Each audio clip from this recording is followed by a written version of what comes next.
14-year-old girl, sentenced to 135 years for shooting her grandmother. She walked into the courtroom like it was a school assembly, bored, unbothered, almost annoyed to be there. 14 years old, barely 5 feet tall, and accused of taking the life of the one woman who loved her more than anyone else on earth, her grandmother. The prosecutor described the act in vivid detail. A single shot, a body found on the floor, a home turned into a crime scene.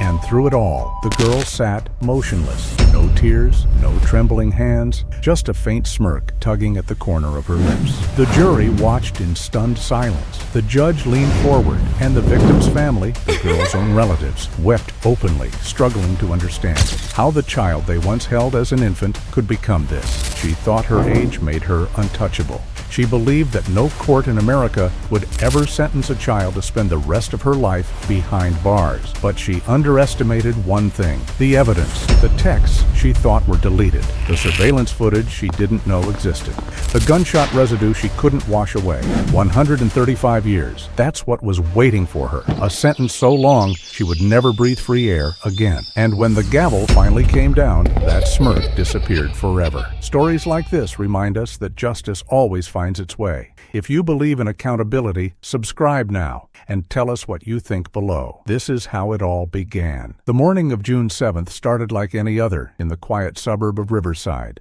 68-year-old Eleanor Brooks woke at 6:15, brewed her coffee in the same ceramic pot she'd used for 20 years, and checked her granddaughter's bedroom door, still closed. Madison had been living with her since she was 9, after the girl's parents decided raising a child wasn't compatible with their lifestyle. Eleanor had stepped in without hesitation. She became mother, protector, and the only steady heartbeat in Madison's world. The house smelled like vanilla and old books. The garden bloomed with roses Eleanor tended every Saturday. Neighbors knew her by name, and in less than 8 hours, that same house would become a crime scene that shocked an entire community. The courtroom fell into a silence so complete you could hear the ventilation system humming overhead. Madison Brooks sat at the defense table in clothes her attorney had carefully selected, a pale blue cardigan over a white blouse, the kind of outfit meant to whisper innocence. Her dark hair had been pulled back into a neat ponytail. Her hands rested folded on the table, small and still. She was 14 years old. From certain angles, she looked even younger, her frame slight, her face round with the last softness of childhood. But when the bailiff read the charges aloud, something shifted in the atmosphere. First-degree murder, premeditated, intentional, calculated. The words hung in the air like smoke, and every person in that gallery felt the wrongness of hearing them applied to someone who still qualified for a learner's permit. Madison's expression didn't change. Her eyes stayed fixed on a point somewhere past the judge's shoulder, not quite focused, not quite absent. There was no trembling lip, no downward gaze, no visible shame. Instead, something far more unsettling flickered across her features, a faint upward curl at the corner of her mouth. It wasn't quite a smile, but it carried the same energy, defiance wrapped in boredom. Several jurors leaned forward as if trying to confirm what they were seeing. A woman in the third row covered her mouth. The prosecutor noticed it too. He paused mid-sentence, letting the moment breathe, letting the jury absorb the full weight of that expression. This wasn't a child overwhelmed by fear or confusion. This was someone who believed she had already won. The judge, a stern woman in her early 60s, named Margaret Hollis, adjusted her glasses and read from the sentencing guidelines. If convicted on all counts, Madison Brooks faced a maximum of 135 years in prison. The number landed like a physical blow. Gasps rippled through the gallery. 135 years. It meant she would never see freedom again. She would age and die behind bars, her entire life measured out in concrete and steel. For anyone, that sentence would be devastating. For a 14-year-old, it felt almost incomprehensible. Mathematically, it was longer than she had been alive by more than a century. And yet Madison's posture didn't shift. She blinked slowly, almost lazily, as if the judge had just announced the weather forecast. The disconnect was staggering. Then the prosecution played the surveillance footage. The courtroom's large monitor flickered to life, displaying grainy black and white video from the camera mounted above the Brooks family's garage. The timestamp read June 7th, 2:17 in the afternoon. Madison walked into frame wearing shorts and a tank top, her ponytail swinging. She moved with the casual ease of someone heading to check the mail or grab a snack. No urgency, no panic, no visible distress. She paused at the side door, glanced briefly toward the street, then disappeared inside. The timestamp continued rolling. 2:21, 2:25, 2:32. At 2:34, she reappeared, phone in hand, scrolling as she walked. She leaned against the garage door frame, typed something, smiled at the screen, then went back inside. The footage cut off. The courtroom sat in stunned silence. That clip had been filmed less than 20 minutes after her grandmother had been shot in the head. The prosecutor let the silence stretch before speaking. Madison Brooks thought no one would believe a child could plan something this deliberate, this cold. She thought her age would become her shield, that sympathy would override evidence, that juries couldn't reconcile pigtails with premeditation. She had been wrong. Investigators had found exactly what she didn't know she left behind. Digital breadcrumbs, text messages she thought were deleted, search histories scrubbed but recoverable, a timeline so precise it removed every shadow of doubt. The phone she had been scrolling on in that video had already told them everything, what she searched for in the days leading up to the shooting, who she texted, what she said, and most damning of all, what she felt. The defense attorney, a man named Robert Chen, who specialized in juvenile cases, sat with his pen frozen mid-note. He had taken this case believing there might be mitigating factors, abuse, coercion, mental illness, something to explain the inexplicable. But the evidence kept piling higher, and every new piece made his job harder. Madison hadn't helped. In their private meetings, she had been dismissive, almost annoyed, as if the trial were an inconvenience rather than a fight for her future. When he asked her to show remorse during testimony, she had shrugged. When he suggested she write a letter to the court, expressing regret, she had refused. She didn't think she needed to play that game. She thought the system couldn't touch her. Judge Hollis raised her gavel, the wooden handle catching the fluorescent light. The room held its breath. This case had broken every expectation, shattered every assumption about age and innocence and capability. Somewhere in the gallery, Eleanor Brooks's sister wept quietly into her hands. Somewhere behind the defense table, Madison Brooks tilted her head slightly, her smirk still faintly visible. And somewhere in the evidence locker 3 floors below, a smartphone held the final truth. The message Madison had sent just 3 hours before, pulling the trigger. The gavel hovered. Justice was no longer a question. It was a certainty. Eleanor Brooks had lived in the same house on Maple Drive for 42 years. She knew every neighbor by name, waved to the mail carrier each morning, and kept her porch light on for anyone who might need it. At 68, she moved with the steady confidence of someone who had long ago figured out what mattered and what didn't. Her hair had gone silver in her 50s, which she wore short and practical. Her hands showed the evidence of a life spent working, gardening, cooking, fixing things that broke, raising children, and then grandchildren when the world demanded it. She wasn't wealthy, but her home was paid off, her pantry was always stocked, and she believed deeply in showing up when people needed you. When Madison arrived at her door 5 years earlier, small and scared and carrying a garbage bag full of clothes, Eleanor hadn't hesitated for even a moment. Madison's parents had been young when they had her, barely 20, and parenthood had felt like a cage from the beginning. They tried for a while in their own chaotic way, but by the time Madison turned 9, they were done pretending. Her father took a job 3 states away and never looked back. Her mother moved in with a new boyfriend who made it clear that children weren't part of the arrangement. Social services had started making calls, filling out paperwork when Eleanor stepped in and took custody. She didn't do it for recognition or praise. She did it because Madison was family, and family didn't get abandoned. The transition had been rough at first. Madison had been angry, confused, grieving the parents who were still alive but had chosen to leave anyway. Eleanor had weathered all of it with patience that seemed endless. She became everything Madison needed, even when Madison didn't recognize it. She was the one who woke her up for school every morning, who packed lunches with handwritten notes tucked inside, who attended every parent-teacher conference even when her arthritis made the walk from the parking lot painful. She learned Madison's favorite foods and cooked them on hard days. She helped with homework at the kitchen table, her reading reading glasses perched on her nose as she worked through algebra problems she hadn't thought about in decades. She set boundaries too, because love without structure wasn't love at all. Curfews were non-negotiable. Chores were expected. Respect was required. Eleanor had raised 2 children of her own, and she knew that consistency mattered more than popularity. Madison didn't always like the rules, but Eleanor never wavered. Their daily rhythm had become its own kind of poetry.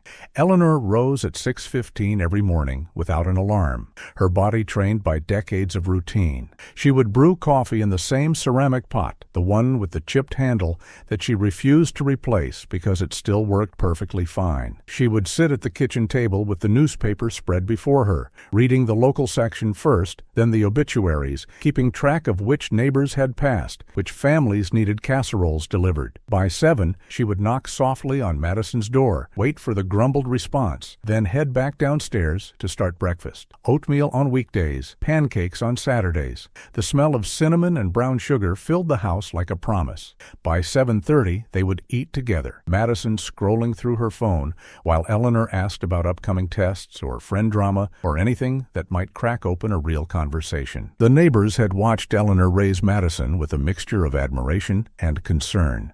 Mrs. Patterson from next door often commented on how much work it must be taking on a teenager at Eleanor's age. But Eleanor always smiled and said Madison was a blessing.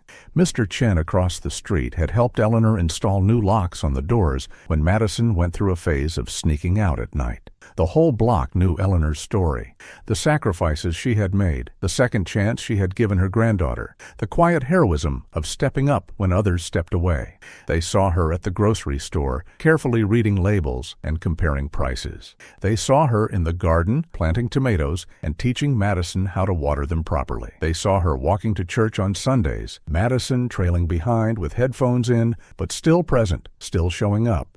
It looked like love winning. It looked like family healing. Inside the house, though, tensions had been building in ways Eleanor tried to manage but couldn't quite resolve.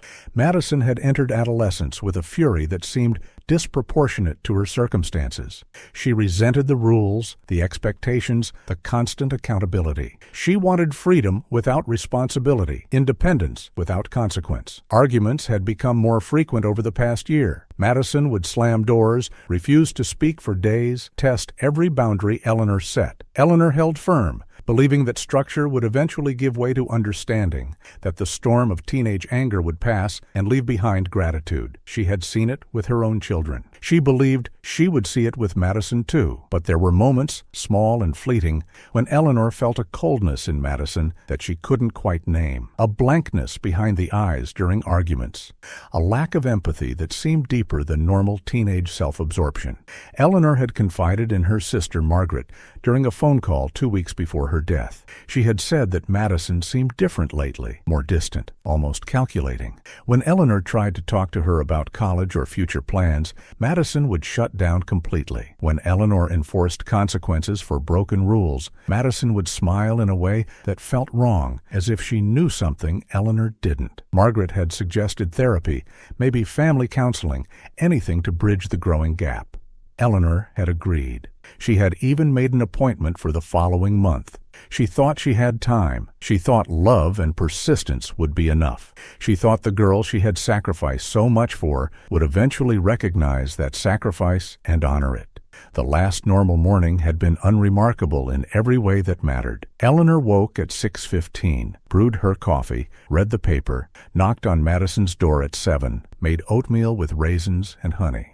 They ate in relative silence, Madison's eyes fixed on her phone screen, Eleanor asking gentle questions that received one-word answers. By 7:45, Madison had left for school, backpack slung over one shoulder, earbuds already in place. Eleanor had watched her walk down the driveway, turn left at the sidewalk, and disappear around the corner. She had gone back inside, washed the dishes, and settled into her favorite chair with a book she had been reading for weeks. The coffee in her mug had gone cold by mid-morning. She never finished it. By 2 in the afternoon, Eleanor Brooks would be dead, killed by the granddaughter she had loved unconditionally for 5 years. And that cold coffee, still sitting on the side table, would become evidence, proof of a morning that started ordinary and ended in unthinkable violence. Maple Drive looked exactly like the kind of street where nothing bad was supposed to happen. The houses sat neat and evenly spaced, each with trimmed lawns and driveways that held sensible cars.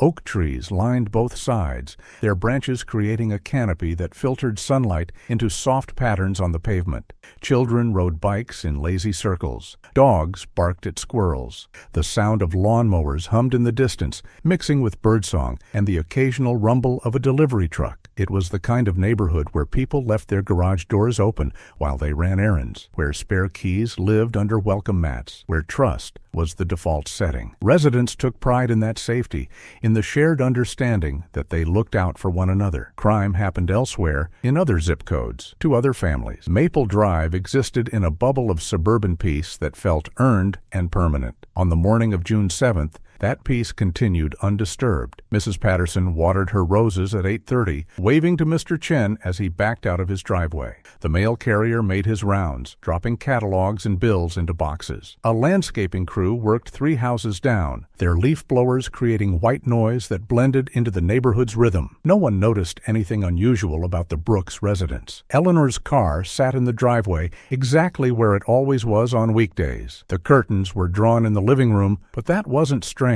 Eleanor often kept them closed until afternoon to keep the house cool. The porch light was off, the garden hose coiled neatly by the spigot, the American flag hanging limp in the still air.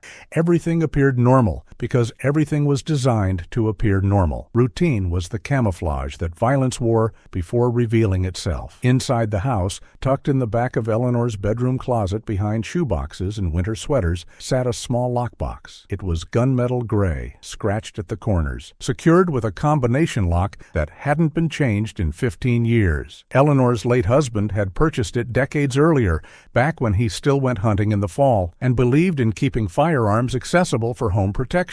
After he passed, Eleanor had kept the box out of habit, more than necessity. She didn't hunt. She didn't practice at ranges. The weapon inside had become more artifact than tool, a relic of a marriage and a life that belonged to the past. She had shown Madison where it was during a safety conversation 2 years prior, explaining that guns weren't toys, that curiosity could be deadly, that the box was never to be touched. Madison had nodded, seeming to understand. Eleanor had trusted that understanding. The combination to the lock was written on a piece of paper taped inside Eleanor's address book, tucked in the kitchen drawer where she kept pens and stamps and spare batteries. Madison had found that combination 6 months before she used it. She had been searching for tape to wrap a birthday present when her fingers brushed the address book's worn spine. Curiosity made her flip it open. The numbers were there, written in Eleanor's careful handwriting, labeled simply with the word closet.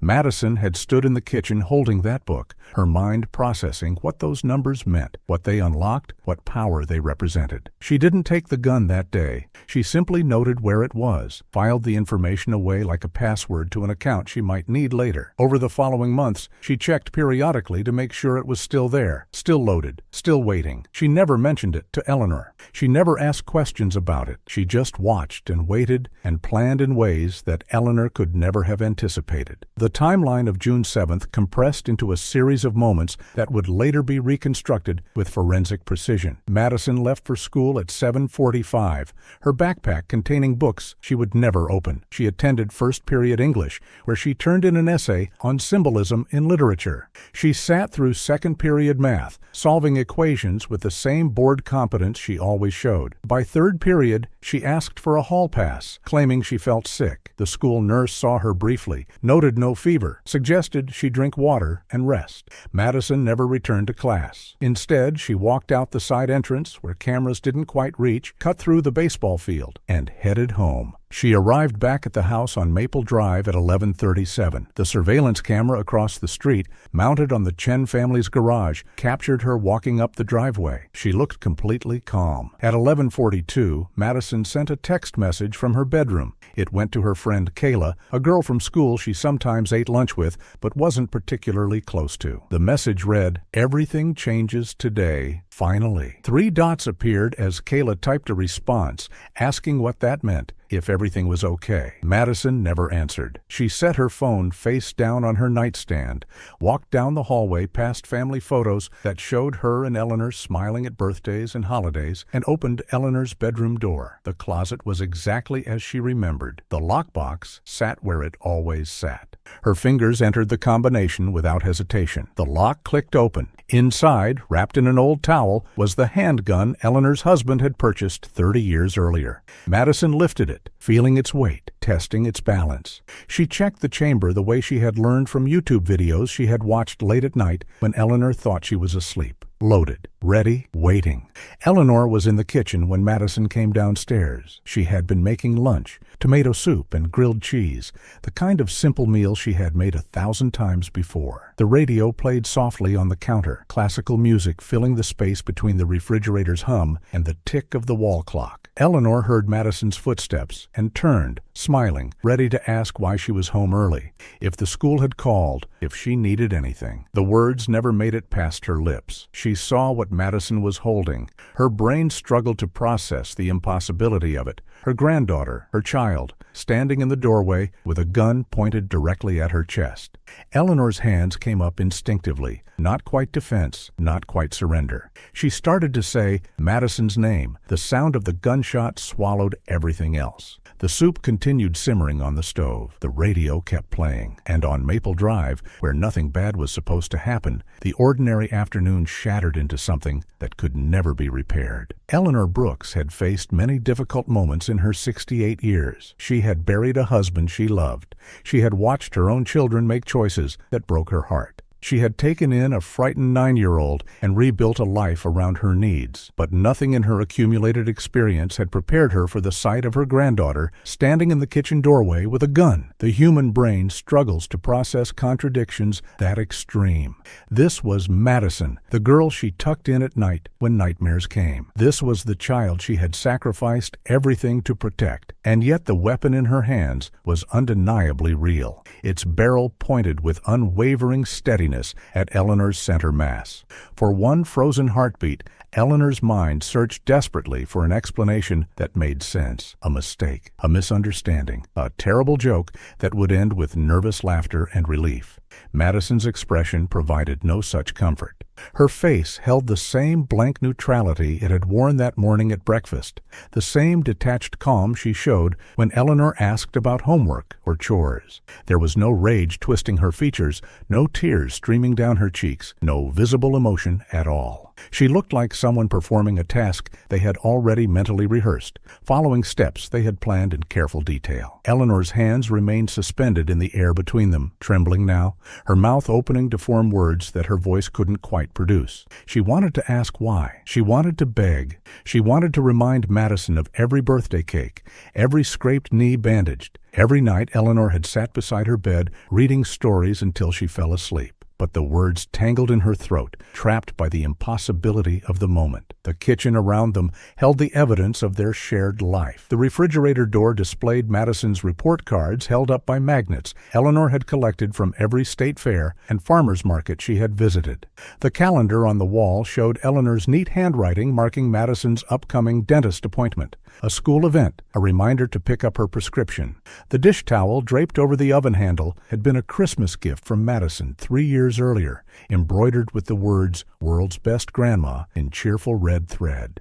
The tomato soup still bubbled on the stove, filling the air with its familiar smell. This was the room where they had shared thousands of meals together. This was where Eleanor had taught Madison to crack eggs and measure flour and set the table properly. This was supposed to be a safe space, a place where love lived in the smallest gestures and routines. Eleanor tried to speak Madison's name one more time, her voice finally breaking free in a whisper that carried every ounce of confusion and desperate hope she felt.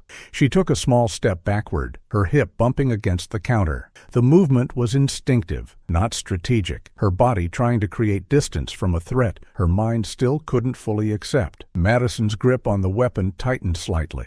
Her finger moved to the trigger. Eleanor saw it happen as if time had slowed to a crawl, each microsecond stretching into eternity. She saw the subtle shift in Madison's posture. She saw the decision solidify behind her granddaughter's eyes.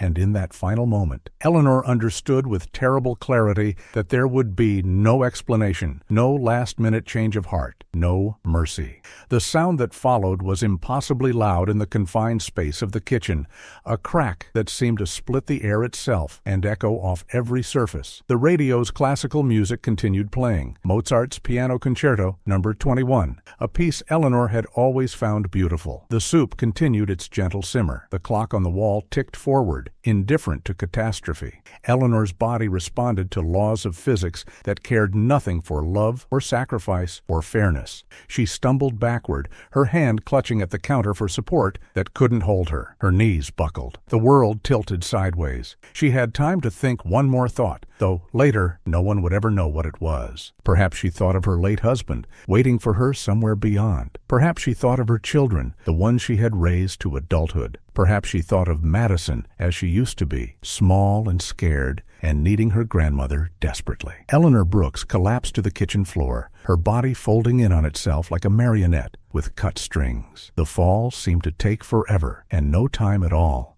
Her head struck the linoleum with a dull sound that no grandmother should ever associate with their grandchild. Blood began to pool around her, spreading in a radius that grew slowly at first, then faster, seeking the grout lines between tiles and finding them. Her breathing came in shallow, irregular gasps. Her eyes remained open, staring upward at the ceiling she had painted herself 5 summers ago, the one with the tiny imperfection near the light fixture that she had never bothered to fix because who looks at ceilings anyway?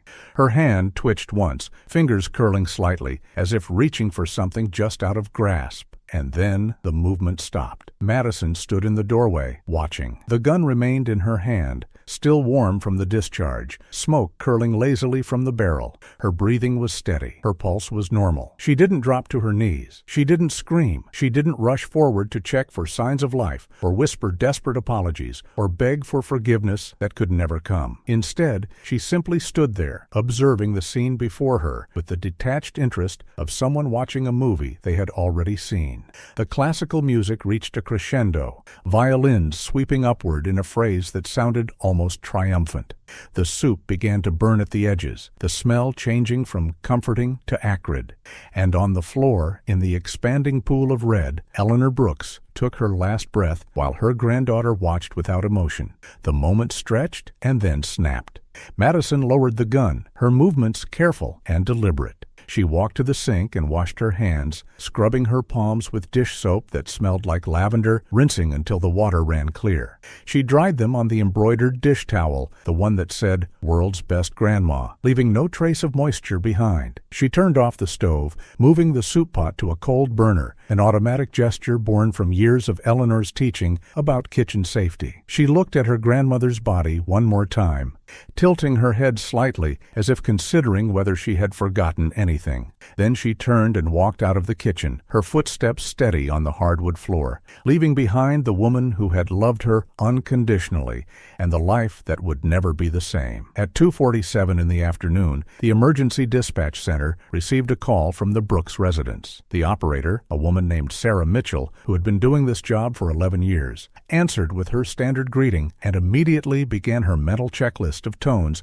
and tells that separated genuine crisis from false alarm. What she heard confused her. The voice on the other end belonged to a young girl, maybe early teens, speaking in complete sentences with minimal stuttering or panic. The girl reported that her grandmother had been shot, that there was blood, that she needed help right away. But the delivery was wrong. Sarah had taken hundreds of calls from people who had just discovered bodies. She knew what real shock sounded like: the hyperventilation, the broken words, the raw edges of disbelief. This caller sounded rehearsed. Madison's voice on that recording would later be played in court, dissected by prosecutors and analyzed by forensic audio specialists. She reported the facts with mechanical precision.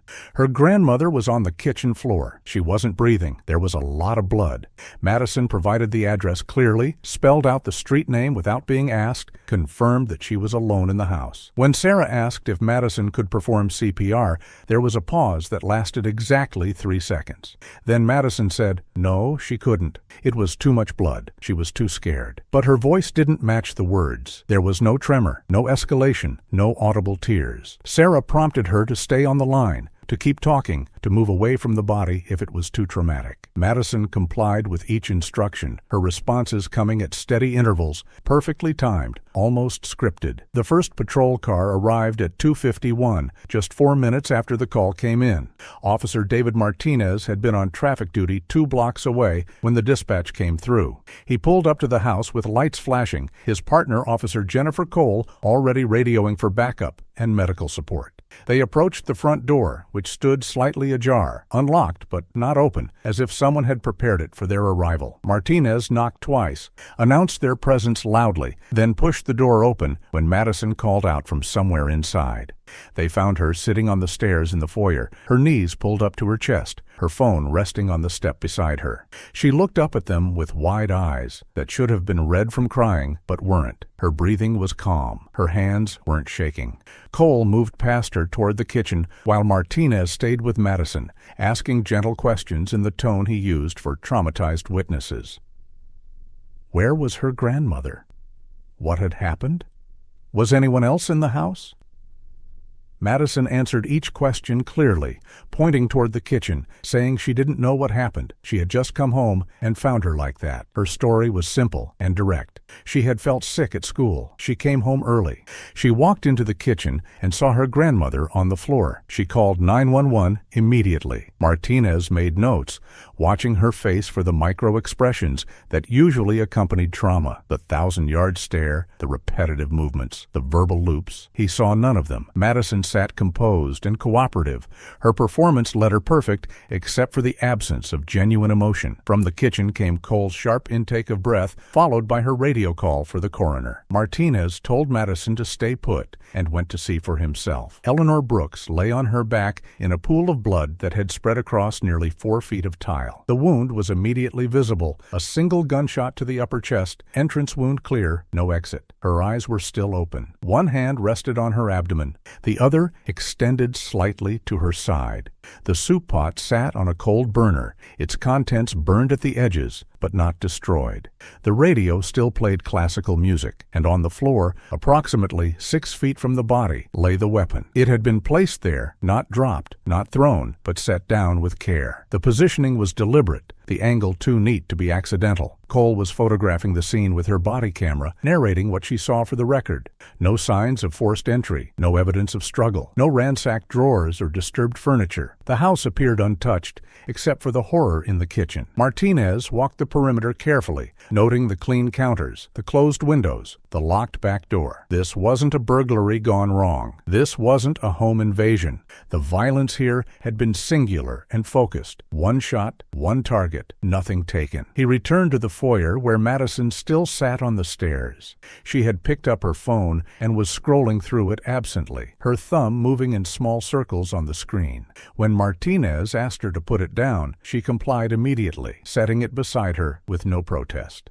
The questions began in earnest. Had her grandmother had any arguments with anyone recently? Any problems with neighbors or relatives? Madison shook her head no to everything. Had there been anyone else in the house today? No, just her and her grandmother. Had she heard the gunshot? A pause. No, she said. She must have been outside or something. She only found her when she came inside. Martinez wrote that down, underlining it. Madison had already told the dispatcher she came home and found her grandmother on the floor. Now she was suggesting she might have been outside when it happened.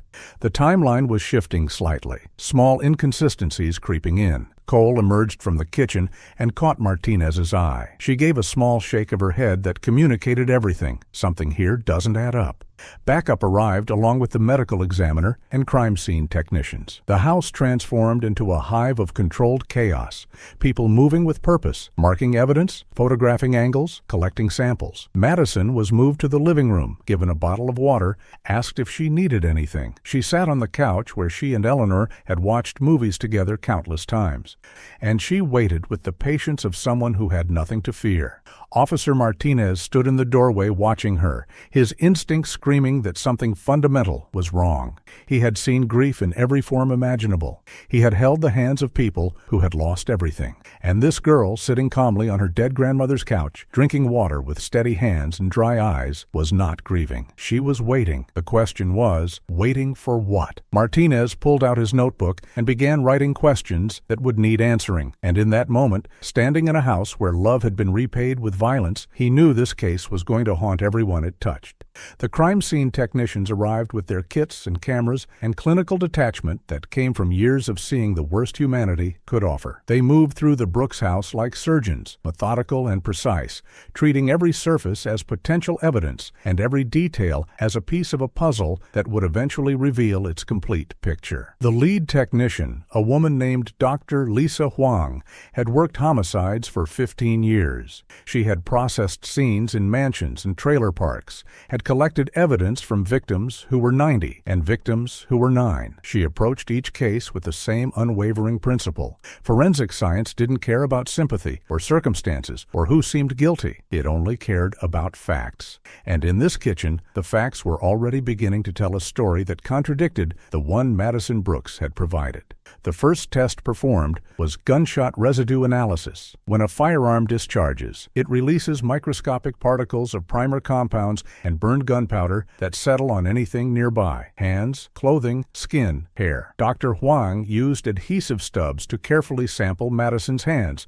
pressing them against her palms, the backs of her hands, the spaces between her fingers. Madison sat still during the process, watching with mild curiosity, as if this were a science experiment in school rather than a criminal investigation. She didn't ask what they were doing. She didn't seem concerned about what they might find. The samples were sealed in individual containers, labeled with precise handwriting, and sent to the lab with a rush order. Results would take hours, but Dr. Huang had been doing this long enough to predict outcomes. If Madison's story was true, if she had simply discovered her grandmother already deceased, her hands should be clean. While waiting for lab results, the team focused on trajectory analysis. The position of Eleanor's body, the location of the wound, and the placement of the weapon all combined to tell a geometric story. Detective Sarah Chen, who had joined the investigation team, stood in the doorway where Madison claimed she had first entered the kitchen. From that vantage point, she would have seen her grandmother already on the floor, but the blood spatter patterns contradicted a simple discovery scenario. Eleanor had been standing when she was shot, her body upright near the counter, facing the doorway. The angle of entry was slightly downward, suggesting the shooter had been at approximately the same height or slightly taller. Eleanor had fallen backward, her trajectory matching the force and direction of the bullet. If Madison had simply walked in and found her, none of this geometry would have existed yet. The scene itself was frozen evidence of those final seconds. The medical examiner, Dr. Richard Foster, arrived at 3:15 and began his preliminary assessment.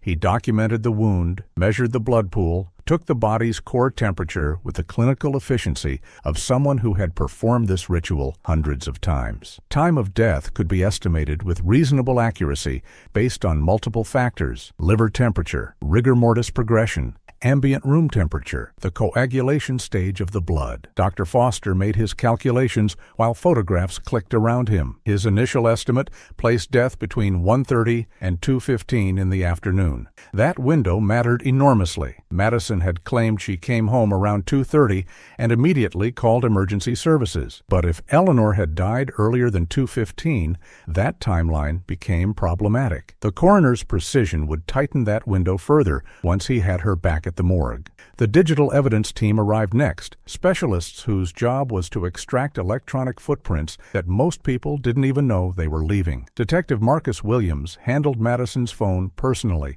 his gloved hands accepting it from Officer Martinez, who had kept it secured since taking it from her. The phone was an iPhone, relatively new, the screen protected by a case decorated with cartoon characters. Williams photographed it from every angle before connecting it to his laptop via a specialized extraction device. The process would take hours, pulling every text message, every photo, every search query, every deleted item that still lived in the phone's memory, waiting to be recovered. Madison watched this happen from the living room, her face unreadable. When Williams asked for her passcode, she provided it without hesitation. 4 digits spoken clearly. No attempt to refuse or delay. Within the first hour of extraction, the deleted messages began surfacing. Modern phones are designed to protect user privacy, but forensic software is designed to penetrate that protection. Text messages that Madison thought had disappeared when she hit delete were still there, buried in system logs and backup files. Williams pulled them up on his screen one by one, his expression growing more serious with each recovery. Messages to friends complaining about her grandmother, messages expressing resentment about rules and boundaries, phrases like, "I can't wait to be free," and "she doesn't get to control my life forever," and "nobody would even care if she was gone." The messages dated back months, creating a timeline of escalating frustration and anger. Williams flagged each one, adding them to a growing folder that would eventually make its way to the prosecutor's desk. The surveillance camera footage from the Chen residence across the street arrived via email at 4:30. Mr. Chen had installed the system 6 months earlier after a package theft in the neighborhood, a high-definition setup that captured his driveway, garage, and a significant portion of the street, including the Brooks house. Detective Chen downloaded the files and began reviewing them on a large monitor set up in the Brooks dining room. The footage was time-stamped and dated, searchable by hour and minute. She started with the morning of June 7th and began scrubbing forward. At 7:45, Madison appeared, walking down the driveway with her backpack, heading toward school. Normal? Expected.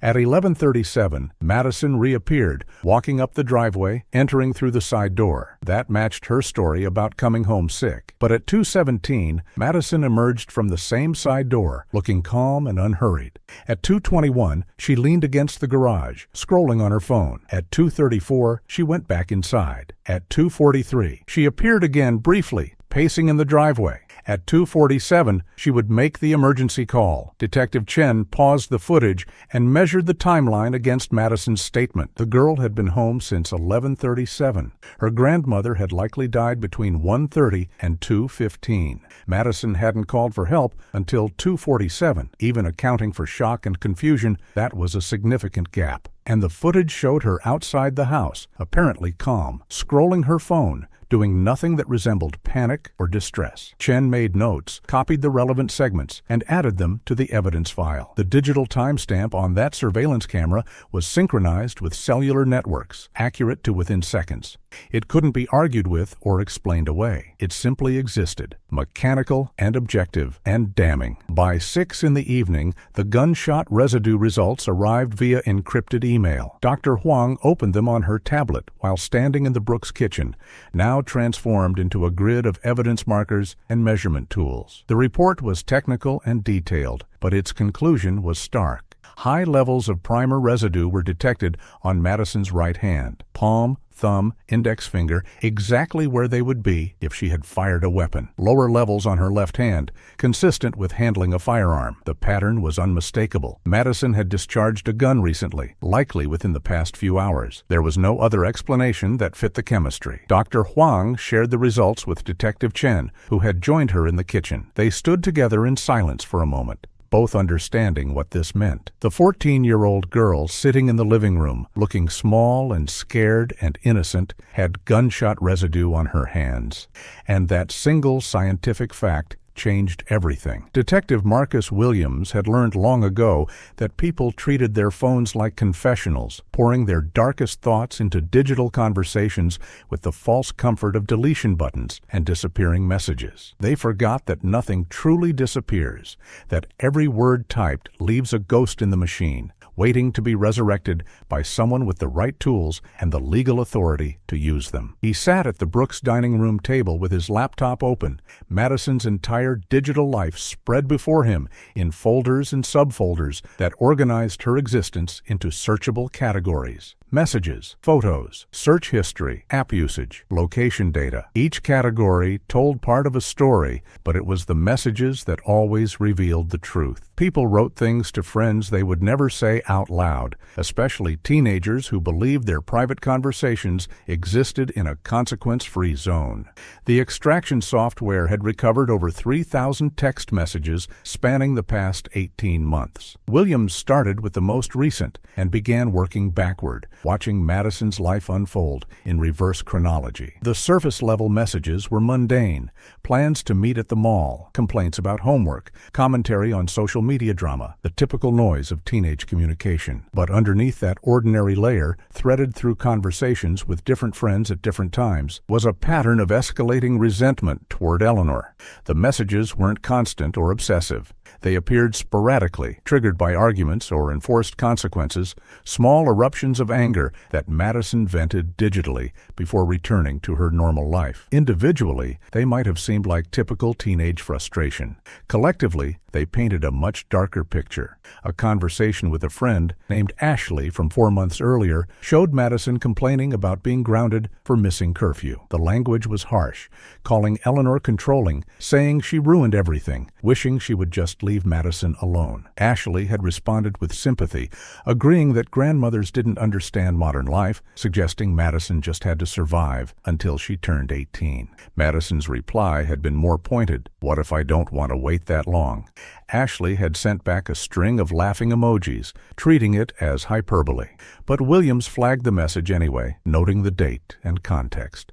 What seemed like venting to Ashley might have been something else entirely to Madison, an idea forming, a possibility being voiced for the first time, testing how it sounded when put into words. 2 months later, in a conversation with a different friend named Jordan, Madison had written something that made Williams sit up straighter in his chair. They had been discussing their summer plans, Jordan excited about a family vacation, Madison saying she had nothing to look forward to. Then, unprompted, she had typed, "I keep thinking about what my life would be like if I could just start over somewhere. New city, new people, no one telling me what to do every second." Jordan had asked if she meant college. Madison's response came after a pause that the timestamp showed lasted several minutes, maybe sooner than that. When Jordan asked what she meant, Madison had sent a shrugging emoji and changed the subject.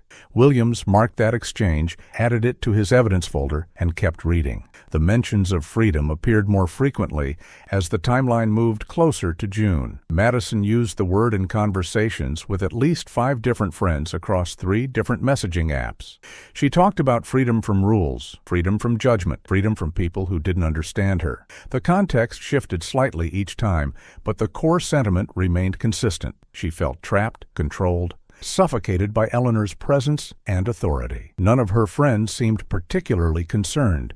They offered the standard teenage support, agreeing that parents and guardians were annoying, counting down the years until independence. They had no way of knowing that Madison's frustration was calcifying into something more dangerous. They were responding to what they thought was normal adolescent rebellion. They didn't see the darkness gathering beneath the surface. What disturbed Williams most was the tone dissonance. Madison's messages about her grandmother's death, sent after the fact, were full of appropriately somber language. She told friends what happened, using sad emojis and crying faces. She accepted their condolences. She played the role of grieving granddaughter with the same competence she had shown on the emergency call. But mixed among those messages were mundane conversations about other topics, a funny video, plans for the weekend, commentary on a celebrity's outfit. She toggled between grief performance and casual normalcy, with no apparent difficulty, compartmentalizing in a way that suggested practice or genuine emotional detachment.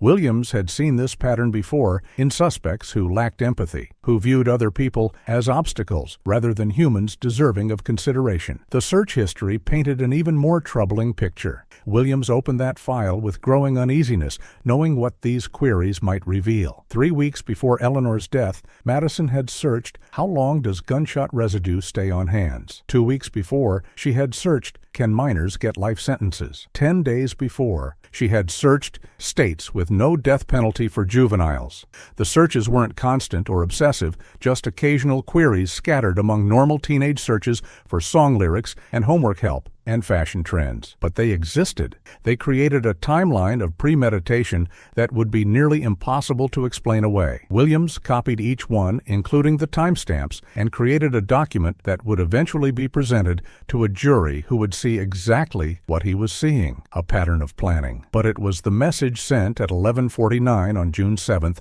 that stopped Williams completely. It had been sent to a group chat with 3 friends, Ashley, Jordan, and a girl named Emma. The message read, "Everything changes today." Finally, Williams stared at those 6 words, noting the timestamp, 11:49. Madison would have been home by then, having left school claiming illness. Eleanor would have been alive, probably making lunch, unaware that her granddaughter was upstairs typing out a declaration of intent. The responses from Madison's friends showed confusion. Ashley asked what she meant. Jordan sent a question mark. Emma wrote, "Are you okay?" Madison never responded to any of them. She had sent the message and then silenced her phone, preparing for what came next. Williams called Detective Chen over, pointing to the message on his screen. She read it once, then again, her expression hardening. This wasn't venting or frustration or teenage hyperbole. This was announcement. This was someone declaring their intention hours before following through. Chen photographed the screen with her own phone, already thinking about how this would be presented in court, how impossible it would be to explain away. She asked Williams to compile everything: the resentment messages, the freedom references, the searches, the timeline, the final declaration. He nodded, already building the document in his mind, organizing the evidence into a narrative that prosecutors would use to build their case. By 8 that evening, the phone's complete digital autopsy was complete and compiled into a 47-page report. Williams printed 2 copies, one for the lead detective and one for the district attorney's office. He walked through the Brooks house one more time, past the evidence markers and the fingerprint dust and the chalk outline that now surrounded where Eleanor had fallen. Madison was still in the living room, now accompanied by a social worker and a juvenile advocate who had arrived to ensure her rights were protected. She looked tired finally, her performance wearing thin after hours of questioning and waiting. Williams caught Detective Chen's eye and gestured toward his car. They needed to brief the prosecutor. They needed to present what they had found, because the case against Madison Brooks was no longer circumstantial or uncertain.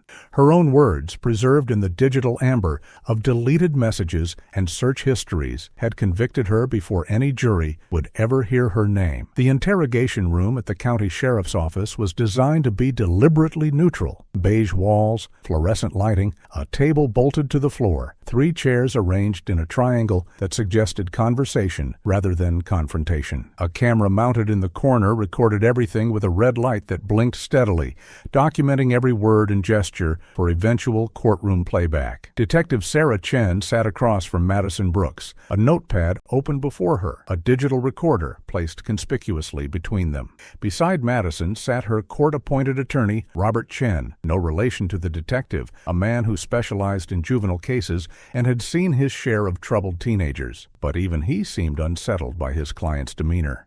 Madison sat with her hands folded on the table, her posture straight, her expression calm. She looked like a student waiting for a quiz to begin, mildly bored but cooperative. Detective Chen began with the standard notifications. Madison's rights had been read, her attorney was present, she could stop the interview at any time. Madison nodded along to each statement, confirming she understood with single-word responses delivered in a flat tone. Then the questions began, starting gentle and open-ended, giving Madison room to provide her version of events.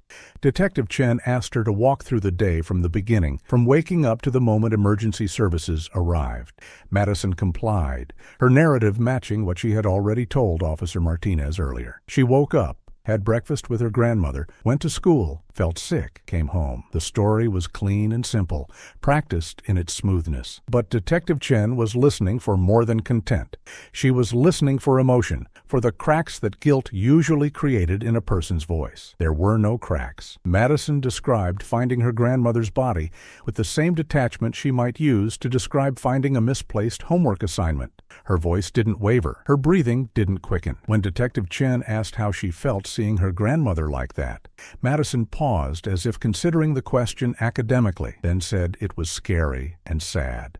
The words were appropriate, but they landed wrong, delivered without the weight that genuine fear and sadness carried. Detective Chen pressed gently, asking Madison to elaborate, to describe those feelings in more detail. Madison shrugged slightly and repeated that it was scary and sad, offering nothing more. Her attorney shifted in his chair, clearly uncomfortable with how this was playing, but said nothing. Madison's affect was becoming the most damning evidence in the room. Detective Chen changed tactics, presenting Madison with some of the evidence they had already collected. She mentioned the gunshot residue found on Madison's hands, watching carefully for a reaction. Madison's expression didn't change. She offered an explanation immediately. She must have gotten it on her hands when she was near her grandmother's body. Maybe she touched something without realizing it. The explanation was plausible enough that her attorney didn't object, but Detective Chen knew the science better. Residue patterns were specific. Transfer residue looked different from discharge residue. What was on Madison's hands matched someone who had fired a weapon, not someone who had simply been near one. Detective Chen didn't argue the point. She simply made a note and moved on, filing away Madison's willingness to lie with such casual confidence. The timeline came next. Detective Chen laid out what the surveillance footage showed. Madison arriving home at 11:37, not emerging to call for help until 2:47. More than 3 hours in the house with her grandmother's body. Madison maintained that she had been in shock, that she couldn't think clearly, that time felt weird and confusing. But when Detective Chen asked what she did during those 3 hours, Madison's answer was telling. She said she went to her room, listened to music, tried to calm down. She described it like a normal afternoon of adolescent retreat, not the response of someone who had just discovered a loved one deceased. Detective Chen asked if she had tried to help her grandmother, to check for a pulse, to perform CPR. Madison said no, there was too much blood. She was too scared. Yet the surveillance footage showed her outside, calm and composed, scrolling through her phone. When confronted with the text message, "Everything changes today," finally, Madison's mask slipped for just a moment. Her eyes narrowed slightly, a flash of annoyance crossing her features before she smoothed it away. She claimed the message was about something else entirely, something unrelated to her grandmother. What thing? A friend drama? She said vaguely. Detective Chen asked which friend, what drama specifically. Madison became evasive, saying she couldn't remember exactly. It was just typical teenage stuff. Her attorney intervened, suggesting they take a break, but Madison waved him off. She wanted to continue, she said. She wanted to help. The confidence was remarkable. She genuinely seemed to believe she could talk her way through this, that her age and appearance would shield her from suspicion. Detective Chen pulled out printed copies of the recovered text messages, the ones where Madison had expressed resentment and talked about freedom and wished for a life without her grandmother's control. She slid them across the table one by one, letting Madison read her own words. For the first time, something approaching emotion appeared on Madison's face, but it wasn't shame or regret. It was irritation. She looked at the messages like they were a betrayal, as if the technology that had preserved her thoughts had somehow cheated. Her response was defensive and aggressive. Everyone complained about their parents and grandparents. That didn't mean anything. Her friends said the same kinds of things all the time. Detective Chen pointed out that Madison's friends' grandmothers weren't deceased. Madison's jaw tightened. She looked at her attorney, who was now advising her to stop talking, to end the interview. Madison ignored him. The psychologist's report would come later, after Madison had been formally charged and remanded to juvenile detention. Dr. Patricia Moreno spent 3 hours with Madison across 2 sessions, administering standardized assessments and conducting clinical interviews. Her findings were detailed and disturbing.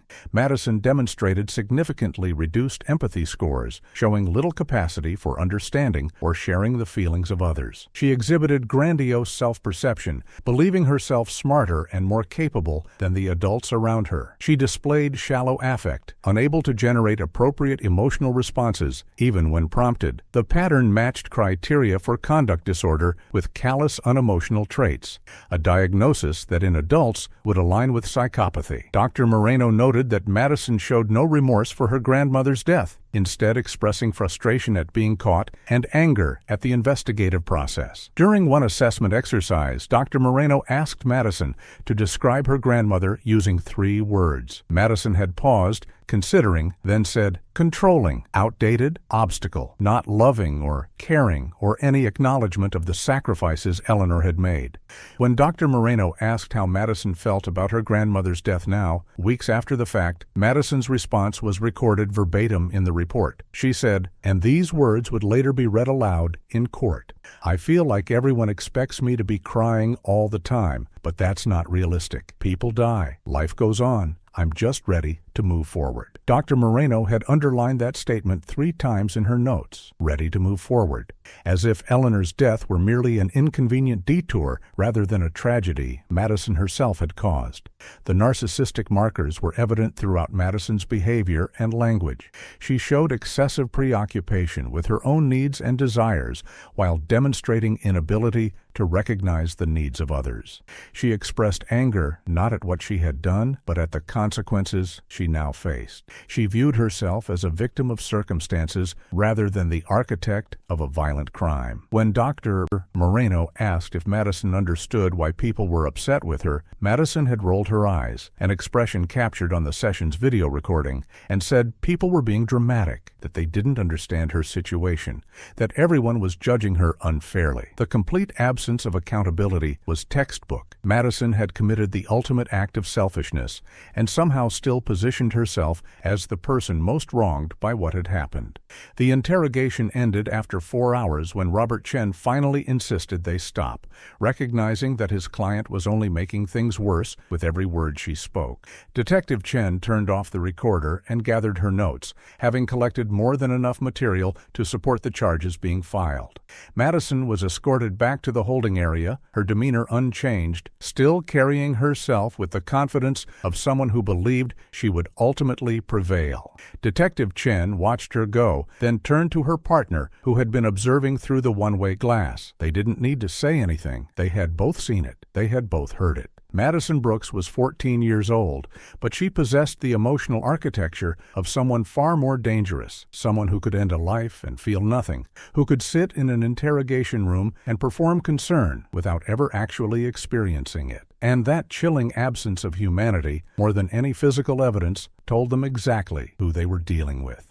Eleanor Brooks had been the anchor of her family for as long as anyone could remember. She was the one who hosted holidays, who remembered birthdays without Facebook reminders, who kept the family tree updated with new births and marriages and losses. Her home on Maple Drive had been the gathering place for Thanksgiving dinners and Christmas mornings, the kitchen always filled with the smell of cooking and the sound of laughter. Her children, Michael and Patricia, had grown up in that house, built their own families, and brought their children back to visit the woman who had shaped them. And when those children needed her, when Madison's parents had abandoned their responsibilities, Eleanor had stepped in without hesitation because that was who she was. She fixed things, she showed up, she loved unconditionally. Her family had taken that for granted in the way people often do with foundations, assuming they would always be there, always be solid, never realizing how much they depended on her presence until it was violently taken away. The news of Eleanor's death hit the family like a physical blow,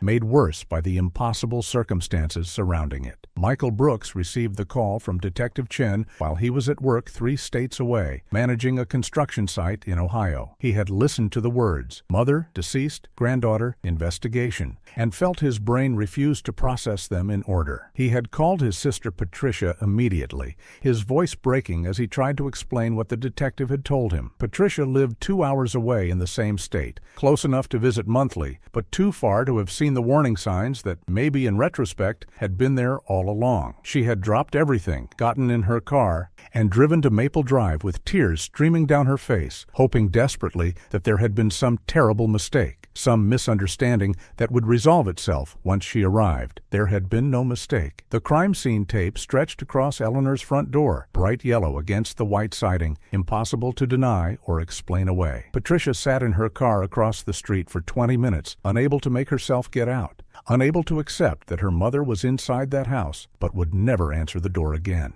When Detective Chen came out to speak with her, Patricia's first questions weren't about evidence or investigation. They were about Madison. Where was she? Was she okay? Had she been hurt? The detective's careful, measured responses confused Patricia at first. Madison was safe. Madison was being questioned. Madison was a person of interest in the investigation. It took several exchanges before Patricia understood what Chen was actually saying, that Madison wasn't a traumatized witness. She was a suspect. The girl Eleanor had sacrificed everything to raise was accused of killing her. The family's understanding of what had happened unfolded in stages, each revelation more devastating than the last. First came the basic fact. Eleanor had been shot. Madison had been in the house. That alone was horrific enough. Then came the evidence, the gunshot residue, the timeline inconsistencies, the surveillance footage showing Madison calm and unbothered. Patricia called Michael, her voice hollow with shock, updating him on details that seemed impossible, even as she spoke them aloud. Michael made arrangements to fly home immediately, his mind reeling with memories of Madison as a little girl, shy and sweet and desperate for affection. How did that child become someone capable of this? When had the transformation happened? Had they all been blind, or had Madison simply been that good at hiding who she really was?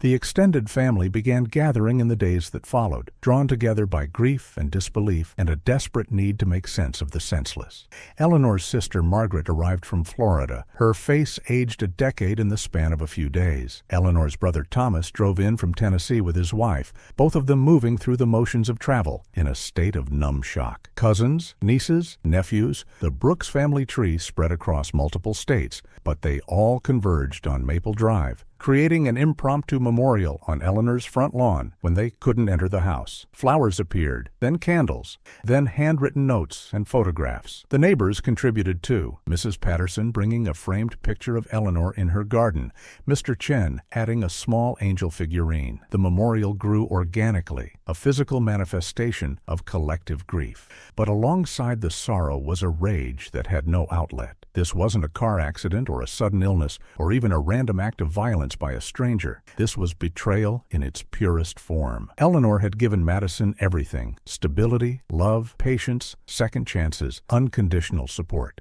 She had rearranged her retirement around Madison's needs. She had put up with teenage rebellion and disrespect and constant challenges to her authority. She had loved Madison through all of it, believing that love would eventually be enough, that the troubled child she had taken in would grow into someone who recognized and appreciated those sacrifices. Instead, Madison had repaid every kindness with murder. The family struggled to even speak her name without anger, twisting their voices into something unrecognizable. Michael and Patricia sorted through their mother's belongings in the weeks after the crime scene was released, a task that felt both necessary and unbearable. They found evidence of Eleanor's love in every drawer and closet, scrapbooks documenting Madison's life from age 9 onward, every school photo carefully preserved, every report card saved, regardless of grades. Birthday cards Eleanor had bought in advance, already addressed and waiting in a desk drawer for occasions she would never see. A journal where Eleanor had written about her hopes for Madison's future, expressing pride in small achievements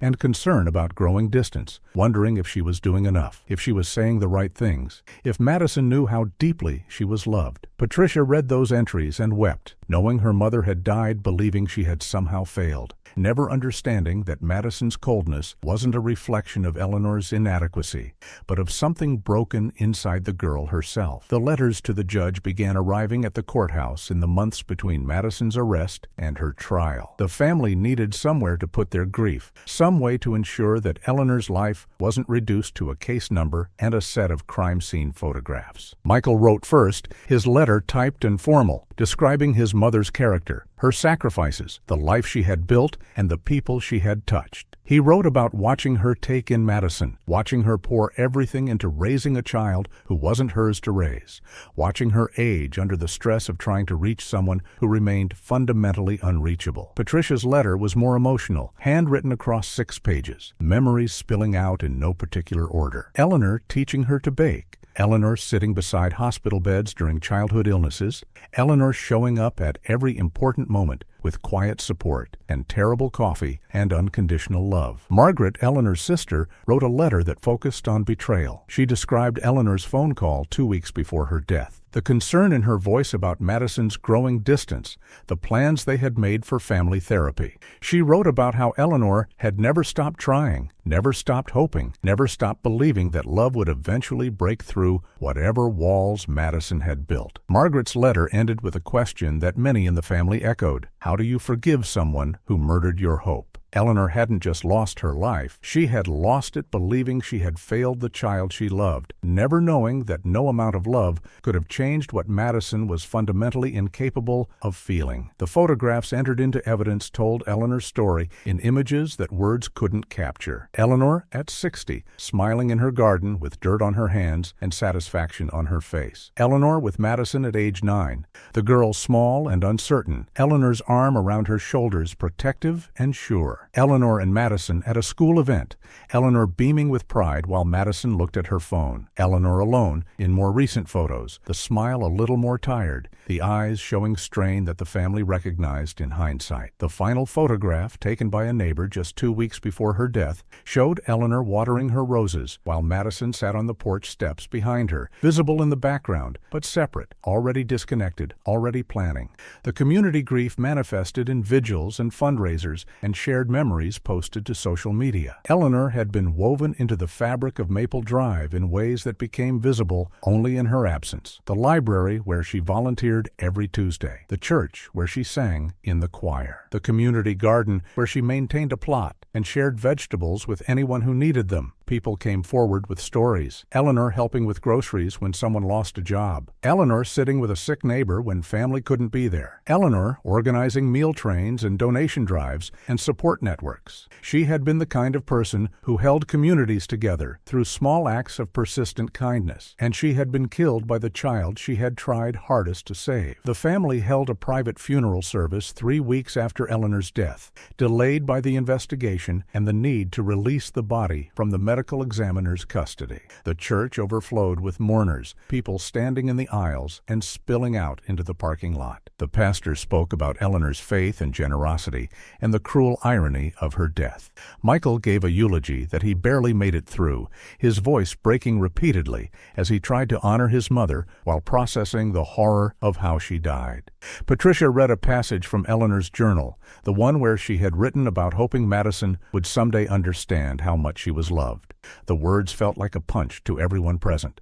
Madison would never understand. She had proven that beyond any doubt. The empty chair sat in Eleanor's usual spot at family gatherings for months afterward, a silent acknowledgement that some absences could never be filled. Patricia couldn't bring herself to rearrange the furniture. Michael couldn't pack away his mother's belongings. The family existed in a strange suspended state, mourning someone they loved while simultaneously trying to comprehend the betrayal of someone they had also loved or thought they had. Madison's name became something they avoided, a wound too fresh to touch. When they did speak about her, it was with a bewildered anger that had nowhere to go. She was in juvenile detention awaiting trial, removed from their lives but occupying their thoughts constantly. They wanted justice, but they knew no sentence could ever restore what had been taken. Eleanor was gone. The family she had held together was fractured, and the girl who had caused it all sat in a cell, showing no remorse, no recognition of the devastation she had created, no capacity to understand that she had destroyed far more than a single life. The courtroom for Madison Brooks's trial was packed on the first day of proceedings, every seat filled with a mixture of family members, media representatives, and members of the public who had followed the case through local news coverage. The gallery hummed with anticipatory tension, the kind that builds when a community watches one of its own face accountability for unthinkable actions. Judge Margaret Hollis presided with the stern composure of someone who had seen humanity at its worst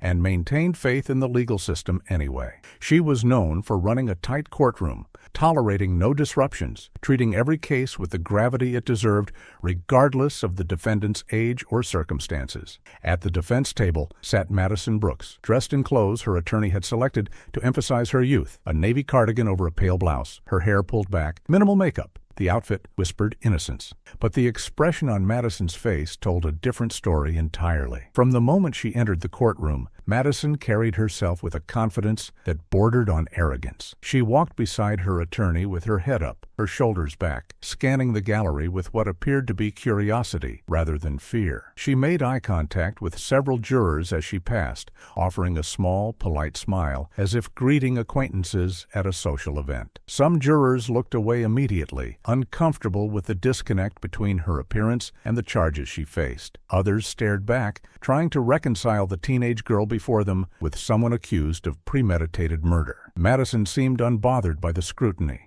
She settled into her chair at the defense table, folded her hands neatly before her, and waited for proceedings to begin with the patience of someone watching a performance that didn't particularly interest her. The prosecution's opening statement laid out the case with methodical precision. Assistant District Attorney Jennifer Walsh was a veteran prosecutor known for her ability to present complex evidence in ways juries could easily understand. She stood before the jury box and walked them through the timeline of June 7th, painting a picture of premeditation and cold calculation. She spoke about Eleanor Brooks, grandmother, caretaker, woman who had sacrificed her retirement to raise a child who wasn't hers to raise. She spoke about Madison's resentment, the recovered text messages, the search history that revealed planning and intent. She described the shooting itself in clinical terms, avoiding graphic details but ensuring the jury understood the deliberate nature of the act. And throughout the entire 20-minute statement,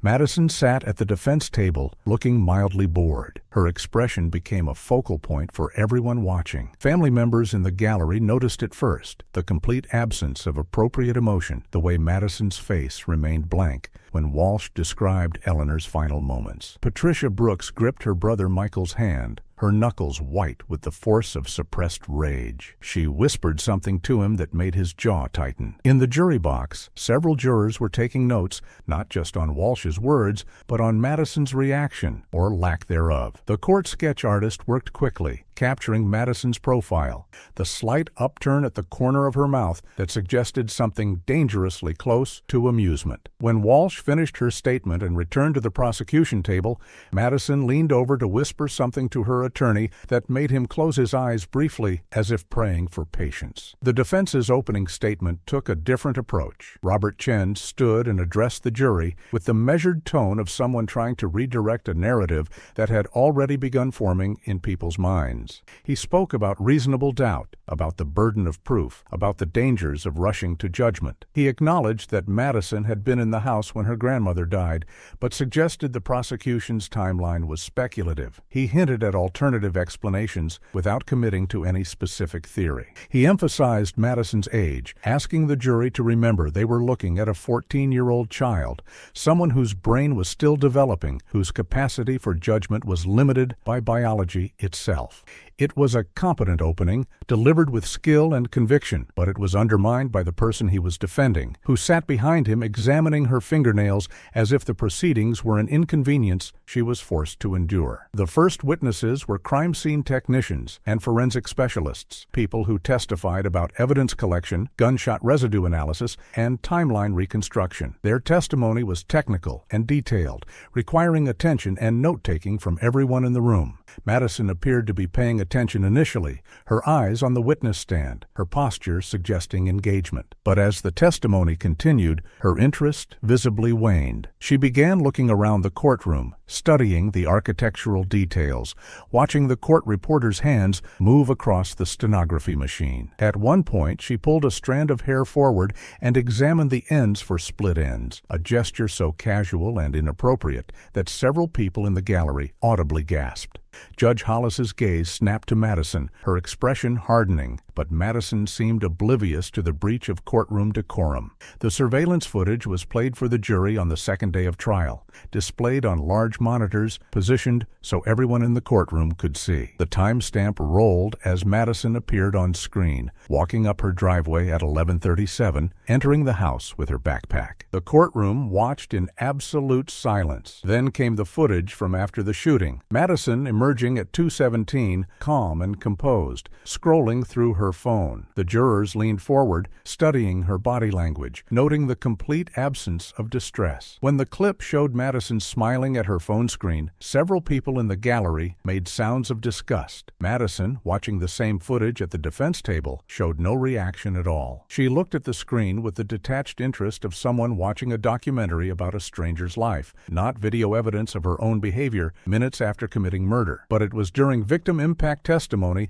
that Madison's behavior crossed from inappropriate into genuinely shocking. Eleanor's sister Margaret took the stand on the third day, her hands shaking as she gripped the witness stand railing. She spoke about her sister's kindness, her sacrifices, the phone call 2 weeks before her death, where Eleanor had expressed concern about Madison's growing distance. Margaret's voice broke multiple times. She paused to compose herself, wiping tears with a tissue that disintegrated in her trembling hands. The courtroom was utterly silent, except for her testimony and the quiet sounds of crying from the gallery. Every person present was moved by her grief, the rawness of loss that hadn't yet begun to heal. Every person except one. Madison rolled her eyes.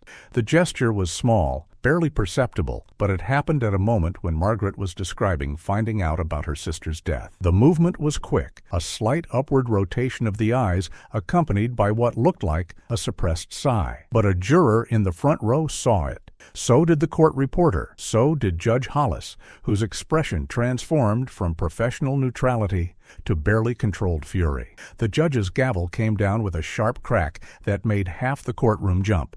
She called for a 15-minute recess in a tone that left no room for argument. As the jury filed out, confused by the abrupt break, Judge Hollis fixed Madison with a stare that could have frozen water. Madison finally seemed to recognize she had crossed a line. She looked down at the defense table, her moment of defiance giving way to something approaching caution. During the recess, Judge Hollis called both attorneys to the bench. What was said wasn't recorded, but those close enough could see the judge's barely contained anger as she spoke directly to Robert Chen. Her finger pointed toward Madison multiple times. Chen nodded, his own expression showing embarrassment and frustration with his client's behavior. When they returned to their respective tables, Chen leaned close to Madison and spoke in an urgent whisper. Madison's response was a small shrug, a gesture that suggested she understood she was supposed to care but couldn't quite manage to fake it convincingly. Chen's shoulders slumped. He had defended difficult clients before, but Madison's inability or unwillingness to even pretend remorse was sabotaging her own case more effectively than any prosecution witness could. When testimony resumed,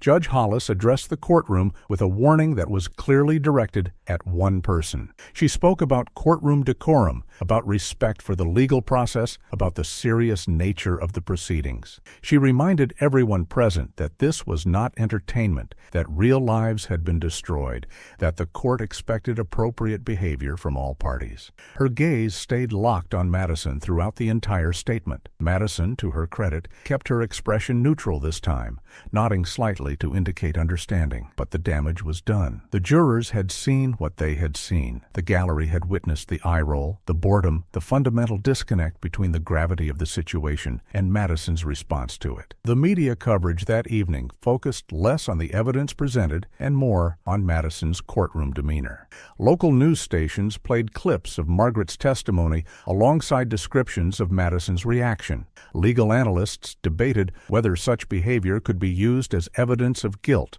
whether it revealed character or simply teenage immaturity. The consensus leaned heavily toward the former. This wasn't normal teenage behavior under stress. This was something else, a pathological inability to recognize the weight of what she had done, to feel appropriate emotion, to understand that the courtroom wasn't a stage where she was the misunderstood protagonist. Social media erupted with outrage. People who had followed the case from the beginning expressed shock and anger. The hashtag that had been created after Eleanor's death trended again, filled with renewed calls for justice. The following days of testimony brought more evidence, more witnesses, more building blocks in the prosecution's case. Madison's text messages were read aloud in court, the prosecutor asking witnesses to authenticate them, to confirm the dates and times and content. Each message landed like a small explosion in the quiet courtroom, The complaints about Eleanor, the references to freedom, the searches about juvenile sentencing, the final declaration that everything would change.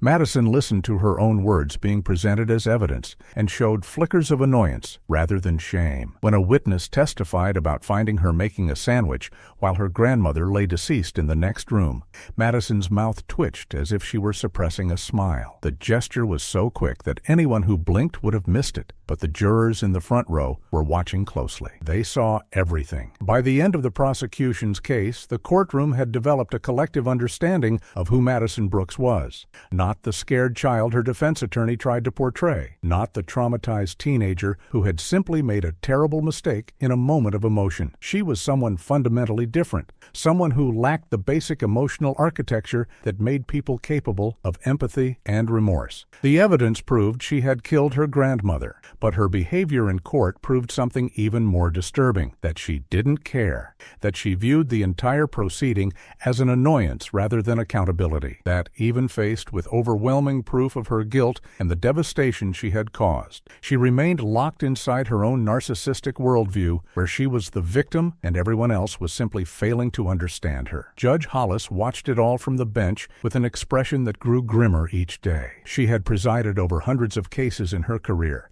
had seen defendants who cried, who raged, who sat in silent devastation as their crimes were detailed before juries. But she had rarely seen someone as young as Madison display such complete emotional emptiness. Between sessions, she reviewed the psychologist's report multiple times, reading Dr. Moreno's assessment of Madison's callous, unemotional traits, her narcissistic markers, her inability to generate genuine remorse. The report explained Madison's behavior clinically, gave it diagnostic criteria and treatment implications. But understanding it intellectually didn't make it any less chilling to witness in person. As the trial moved toward its inevitable conclusion, Judge Hollis found herself watching Madison with something approaching fascination mixed with horror, seeing before her a cautionary tale about what happened when a complete absence of conscience met with unchecked arrogance, and knowing that soon, very soon, she would be the one to decide what justice looked like for someone like that. The prosecution's case had been building like a structure designed by an architect who understood that strength came from proper foundation and careful assembly. Each piece of evidence stood alone as significant, but together they formed something far more powerful, an inescapable narrative of premeditation, execution, and complete absence of remorse. Assistant District Attorney Jennifer Walsh stood before the jury on day 7 of the trial with a presentation board mounted on an easel, ready to walk them through the timeline that would remove any remaining shadow of doubt. The board displayed June 7th hour by hour, minute by minute in some sections, creating a visual representation of Madison's actions that made the truth undeniable. Walsh had prosecuted dozens of homicides in her career, but she had rarely encountered a case where the evidence aligned so perfectly, where every element supported the same conclusion with such devastating clarity. The timeline began at 7:45 in the morning when surveillance footage captured Madison leaving for school, backpack over her shoulder, appearing like any ordinary teenager heading to another ordinary day. Walsh pointed to the timestamp, her voice steady and authoritative as she explained what the jury was seeing. Madison attended first and second period normally, completing assignments, interacting with classmates, showing no signs of distress or unusual behavior. But at 9:23, according to phone records, she received a text from Eleanor asking if she would be home for dinner. Madison's response, recovered from her deleted messages, had been curt, a simple "whatever" followed by an emoji that several witnesses described as dismissive. Walsh paused here, letting the jury absorb the casualness of that exchange, the normalcy of a grandmother checking in and a teenager responding with typical adolescent indifference. Eleanor had no idea she had less than 4 hours left to live. At 10:15, Madison asked her third-period teacher for a hall pass, claiming illness. The teacher testified that Madison looked perfectly fine, showed no symptoms of distress, but she had learned through experience that questioning teenage girls about their health often led to uncomfortable conversations about menstrual issues, so she had simply written the pass and sent Madison to the nurse. The school nurse saw Madison briefly, took her temperature, normal, and suggested rest and hydration. Madison nodded, thanked her politely, and left. But instead of returning to class or going to the designated designated rest area, Madison had walked straight out the side entrance, where camera coverage was limited. A single frame of grainy footage showed her silhouette disappearing around the corner of the building at 10:41. She would not be seen by school personnel again that day. The surveillance camera from the Chen residence picked up Madison's return at 11:37. Walsh played this segment again for the jury, even though they had seen it before, because repetition reinforced memory, and memory would matter when deliberations began. Madison walked up the driveway with no urgency, no hesitation, just steady forward movement toward a house where her grandmother was preparing lunch and expecting nothing. The timestamp continued rolling. 11:49, Madison sent the text message to her friends, declaring that everything would change. The prosecution displayed that message on the courtroom monitors, the words large enough for everyone to read clearly. Everything changes today. Finally, Walsh let the silence stretch, giving the jury time to consider the implications of those 6 words sent from Madison's bedroom while Eleanor was alive 1 floor below. The medical examiner's testimony had established time of death with remarkable precision. Dr. Richard Foster took the stand and explained his methodology: body temperature, rigor mortis progression, stomach contents analysis, blood coagulation patterns. His professional opinion, stated with the confidence of 3 decades of experience, placed Eleanor's death between 1:30 and 1:55 in the afternoon. Walsh highlighted this window on her timeline board, drawing a red box around those minutes. Then she pointed to the next timestamp from the surveillance footage, 2:17, when Madison emerged from the house looking completely calm, scrolling through her phone as if she had just finished a routine afternoon at home. The juxtaposition was devastating. Less than 30 minutes after her grandmother's death, Madison had been outside checking social media. The forensic evidence tied everything together with scientific certainty that left no room for alternative interpretation. Dr. Lisa Huang returned to the stand to explain gunshot residue analysis in detail that was technical but accessible. She described how firing a weapon creates a distinctive pattern of microscopic particles, how those particles distribute in specific ways depending on whether someone fired the gun or simply touched it afterward. She presented enlarged photographs of the samples taken from Madison's hands, showing the concentration and distribution of primer residue. Her conclusion was unequivocal. Madison Brooks had discharged a firearm within hours of being tested. The defense had no expert witness to contradict this finding. Robert Chen's cross-examination focused on theoretical possibilities. Could the residue have transferred somehow? Could there be innocent explanations? But Dr. Huang dismantled each suggestion with patient, methodical responses, grounded in chemistry and physics that didn't care about legal strategy. The ballistics expert provided another layer of certainty. The bullet recovered during Eleanor's autopsy matched the gun found at the scene, Eleanor's late husband's firearm that had been stored in the bedroom closet. The expert testified about rifling patterns, about how every gun barrel leaves unique markings on projectiles fired through it, creating a fingerprint that was as distinctive as human DNA. The defense couldn't challenge this either. The weapon was definitively the murder weapon. It had been in the house. Madison knew where it was kept. Madison knew the combination to the lockbox. Multiple witnesses testified to Eleanor's safety conversation with Madison 2 years earlier, the one where Eleanor had shown her granddaughter the gun's location specifically to demystify it and reduce dangerous curiosity. That act of responsible parenting had given Madison access to the tool she would eventually use to end Eleanor's life. Walsh presented the phone extraction report as a comprehensive document of intent. Detective Marcus Williams returned to the stand to walk through the search history chronologically. How long does gunshot residue stay on hands? Appeared on March 15th. Can minors get life sentences? On March 23rd. States with no death penalty for juveniles on April 2nd. Each search was displayed on the courtroom monitors with its exact timestamp and context. Williams explained how phone records worked, how searches got logged even when browsing history was cleared, how the device itself maintained records that required specialized software to access. Chen's cross-examination attempted to suggest that searches alone didn't prove intent, that curious teenagers researched all sorts of things without acting on them. But Walsh's redirect was brutal in its simplicity. She asked Williams to list what other topics Madison had searched during that same time frame. The answer: makeup tutorials, celebrity gossip, song lyrics, and homework help. The only searches about violence, sentencing, and forensic evidence were the ones directly related to what she would eventually do. The defense had promised in opening statements to present evidence of reasonable doubt to show the jury another explanation for what had happened in the Brooks house on June 7th. But as the trial progressed, that promised defense never materialized. Chen called only 3 witnesses: a school counselor who testified that Madison seemed like a normal student, a neighbor who said Eleanor could be strict, and a psychologist who suggested adolescent brains were still developing.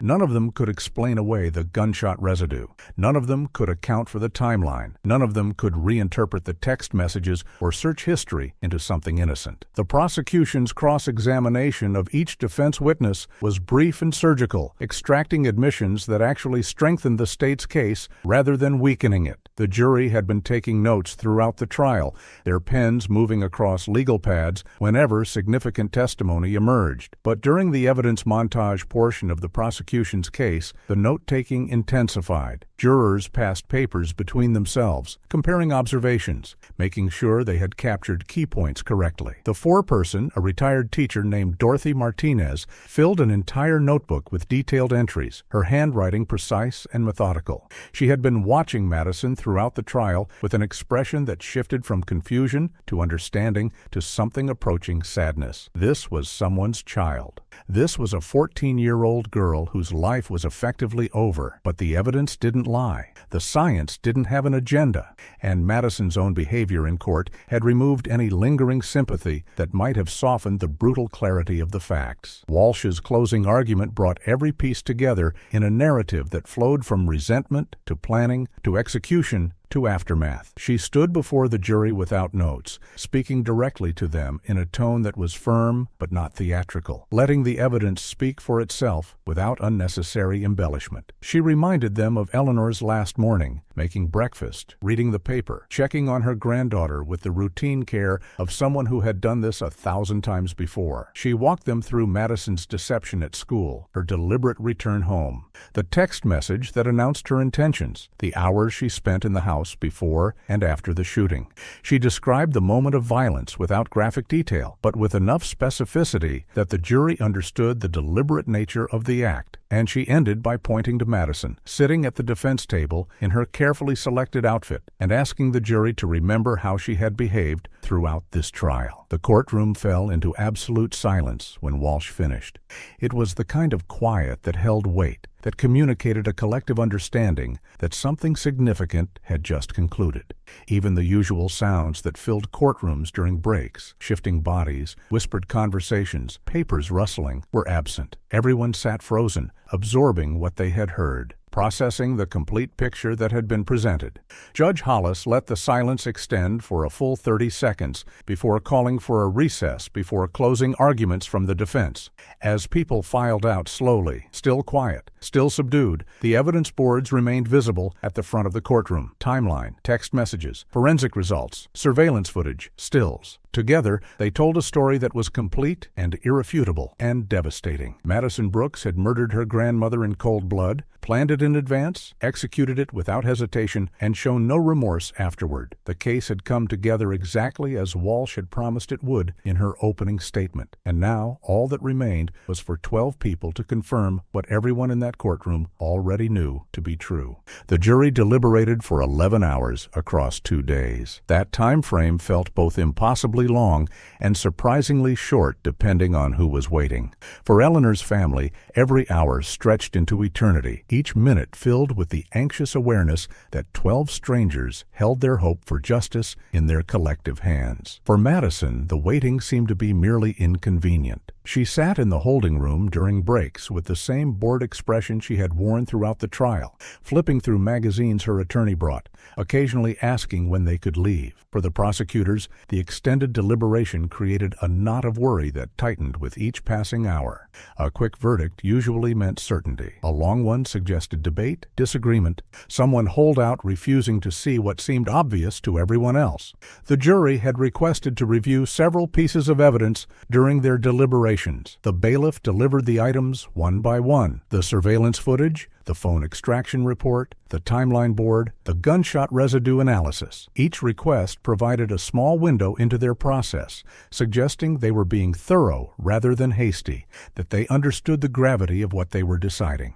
Dorothy Martinez, the foreperson, had taken her role seriously from the moment she was selected. She understood that convicting a 14-year-old of murder meant condemning a child to spend her life behind bars. That weight deserved careful consideration, deserved every piece of evidence examined from every possible angle. But she also understood that age didn't erase guilt, that youth didn't justify violence, that Madison Brooks had made deliberate choices that resulted in Eleanor's death. The deliberation room had become a space of intense conversation as 12 people from different backgrounds tried to align their individual understandings into unanimous agreement. Some jurors had come to their conclusions quickly, convinced by the forensic evidence that left no room for alternative explanations.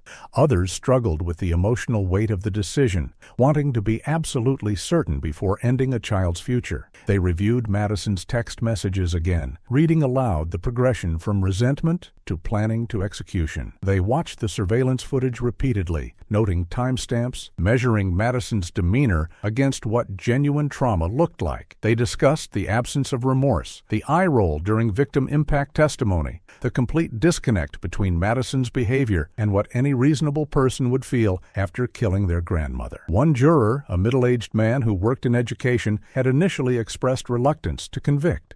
He knew 14-year-olds, taught them every day, understood how impulsive and emotionally volatile they could be. But his fellow jurors walked him through the evidence methodically. The searches about juvenile sentencing weeks before the crime, the text message announcing intent hours before, the calmness captured on video minutes after. This wasn't impulsive. This wasn't a moment of uncontrolled emotion. This was planned, executed, and followed by behavior that suggested satisfaction rather than horror. By the end of the first day of deliberation, his reluctance had transformed into sad certainty. The evidence didn't allow for doubt, no matter how much he wished it did. When the jury sent word to Judge Hollis that they had reached a verdict, the courtroom filled within 20 minutes. News spread through phone trees and text chains, bringing family members rushing back from hotels and coffee shops where they had been trying to distract themselves from the waiting. The media assembled in their designated section, cameras positioned to capture reactions when the verdict was announced. Eleanor's family clustered together in the front rows, Michael and Patricia sitting side by side,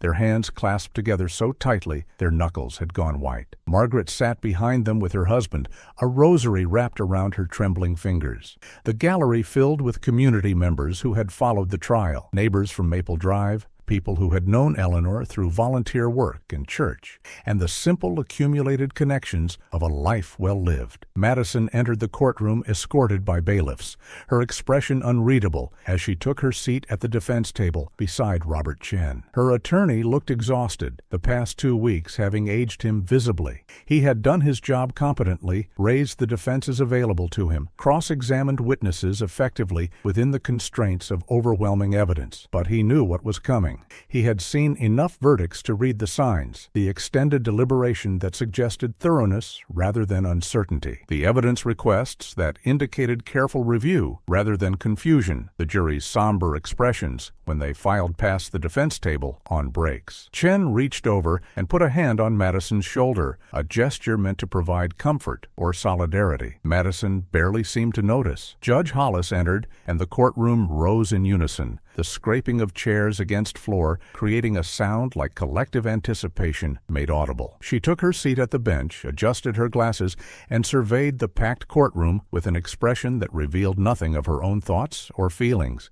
This was the moment that defined trials, the culmination of weeks of testimony and years of legal training and centuries of justice system evolution. 12 citizens had reviewed the evidence, deliberated in private, and reached a conclusion that would determine Madison Brooks's future and provide an answer to Eleanor's family about whether the system they had put their faith in would deliver accountability. Judge Hollis nodded to the bailiff, who stepped forward to receive the verdict forms from the jury foreperson. The jury filed in through the side door, their faces serious and deliberately neutral. They had been instructed not to look at either the defendant or the victim's family, to maintain professional composure regardless of their decision. But human nature is difficult to suppress completely. Several jurors jurors' eyes drifted toward Patricia Brooks, lingered for just a moment on her tear-stained face before quickly moving forward again. Others glanced at Madison, perhaps looking for some sign that she understood what was about to happen, perhaps hoping to see remorse even at this late hour. They found nothing. Madison watched them with mild interest, as if she were observing strangers entering a waiting room rather than the 12 people who held her fate in their collective verdict. Dorothy Martinez stood when Judge Hollis called on her, the verdict forms held in her hands with visible care. Her voice was steady when she confirmed that yes, the jury had reached a unanimous verdict on all counts. The courtroom's collective breathing seemed to pause. Judge Hollis asked the defendant to rise. Madison stood, her attorney rising beside her, his hand still on her shoulder, now feeling more like an anchor than a comfort. The moment stretched impossibly long, the second before the words were spoken, expanding to fill the space with pure potential. Guilty or not guilty, justice or failure, accountability or escape. Every person in that courtroom leaned forward almost imperceptibly, their bodies drawn toward the answer they had been waiting for. On the count of first-degree murder, how does the jury find? Judge Hollis's voice cut through the tension with precise formality. Dorothy Martinez took a breath, looked down at the paper in her hands, even though she had the answer memorized, and spoke clearly enough that every person present heard the word that would change everything. Guilty. The single syllable landed like a physical force. Patricia Brooks's sob broke the silence immediately, her hand flying to her mouth as tears spilled down her cheeks. Michael wrapped his arm around her shoulders, his own eyes red and wet. Margaret's rosary beads clicked together as her trembling intensified. Around the courtroom, people reacted in quiet ways, exhaled breaths, nodded heads, tears that came from relief rather than sadness. The guilty verdict on the primary charge was followed by additional findings. Guilty of using a firearm in the commission of a felony. Guilty of aggravated assault with a deadly weapon. Each charge read aloud, each met with the same verdict, each adding to the weight of accountability that was building in that courtroom. Dorothy Martinez's voice never wavered, but her eyes grew increasingly bright with unshed tears as she worked through the verdict form. This was someone's granddaughter she was convicting.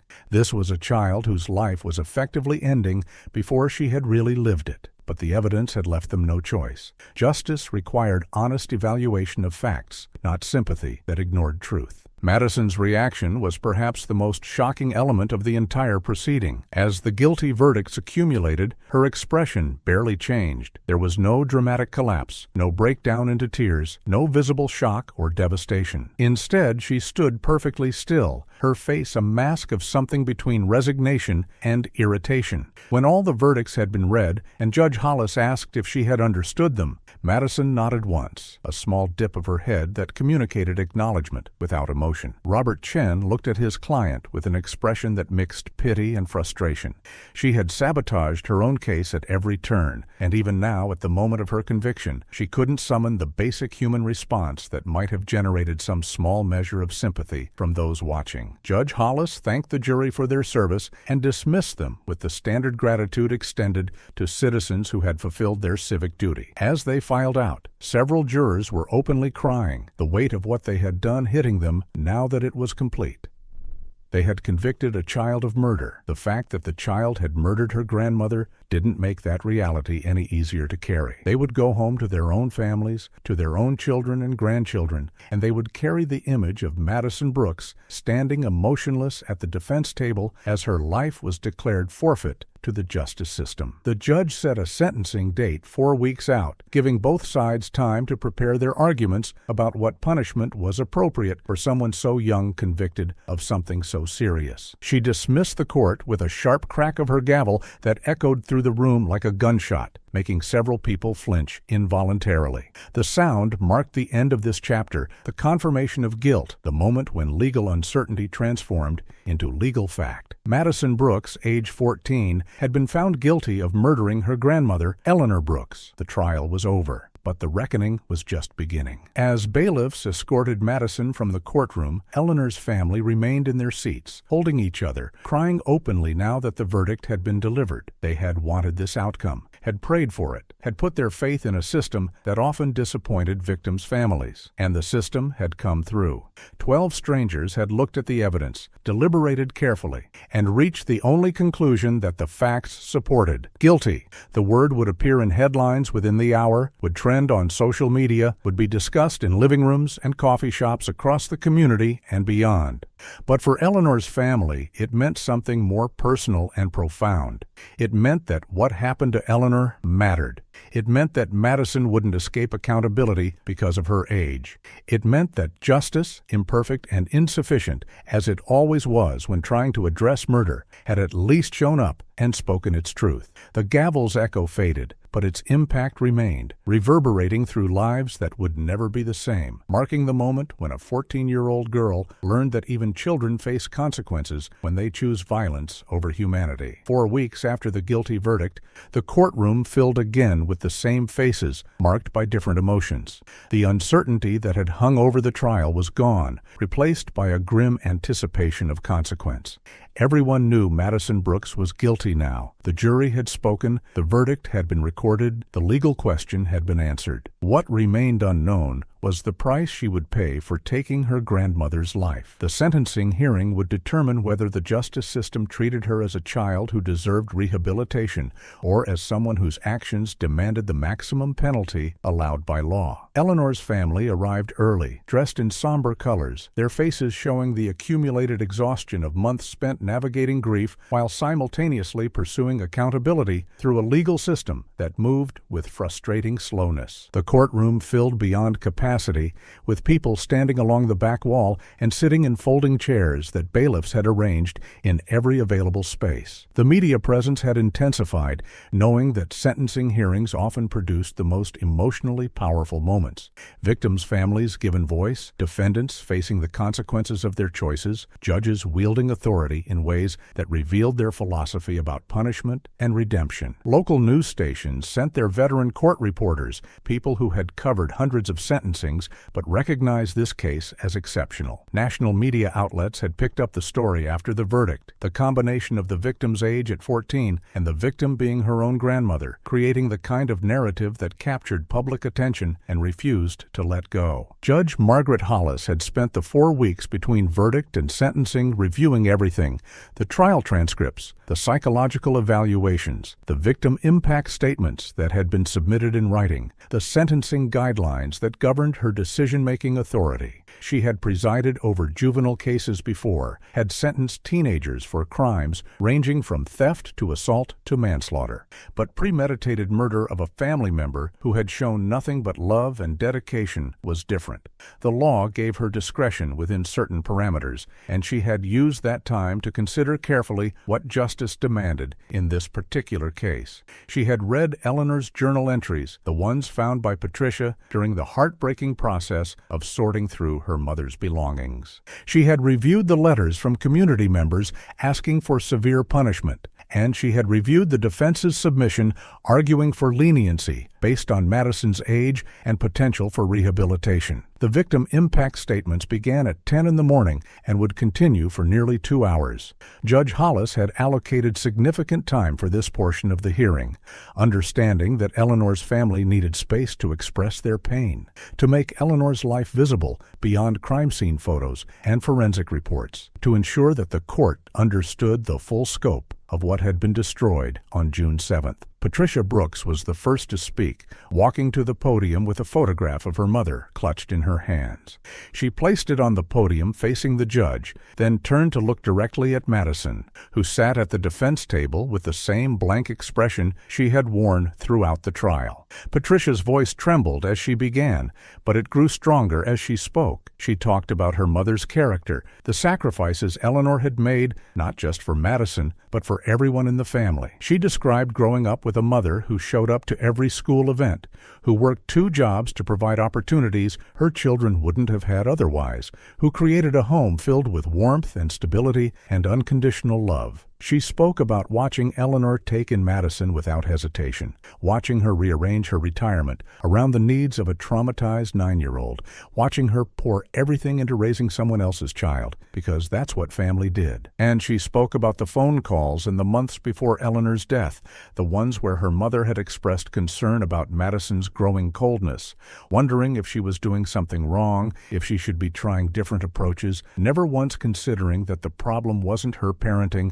but Madison's fundamental inability to appreciate or reciprocate love. "My mother died believing she had failed," Patricia said, her voice breaking on the word. "She died thinking she hadn't done enough, hadn't been patient enough, hadn't loved Madison well enough, and that kills me almost as much as losing her, because she was perfect. She was everything a grandmother should be. She gave Madison a chance at a normal life, a stable home, a future, and Madison repaid her by planning her murder for weeks, executing it without hesitation, and showing no remorse afterward." Patricia paused, wiping tears from her face with the back of her hand. "I watched my mother's murderer roll her eyes during this trial. I watched her examine her fingernails while evidence of her guilt was presented. I watched her sit there completely unbothered by the devastation she caused. And I need this court to understand that we're not just asking for justice for my mother's death. We're asking for acknowledgement that what Madison did matters, that my mother's life had value, that age doesn't erase accountability when someone deliberately and calculatedly takes another person's life." Michael Brooks spoke next, his statement more restrained but no less powerful. He focused on the practical impact of Eleanor's absence, the holidays that would never be the same,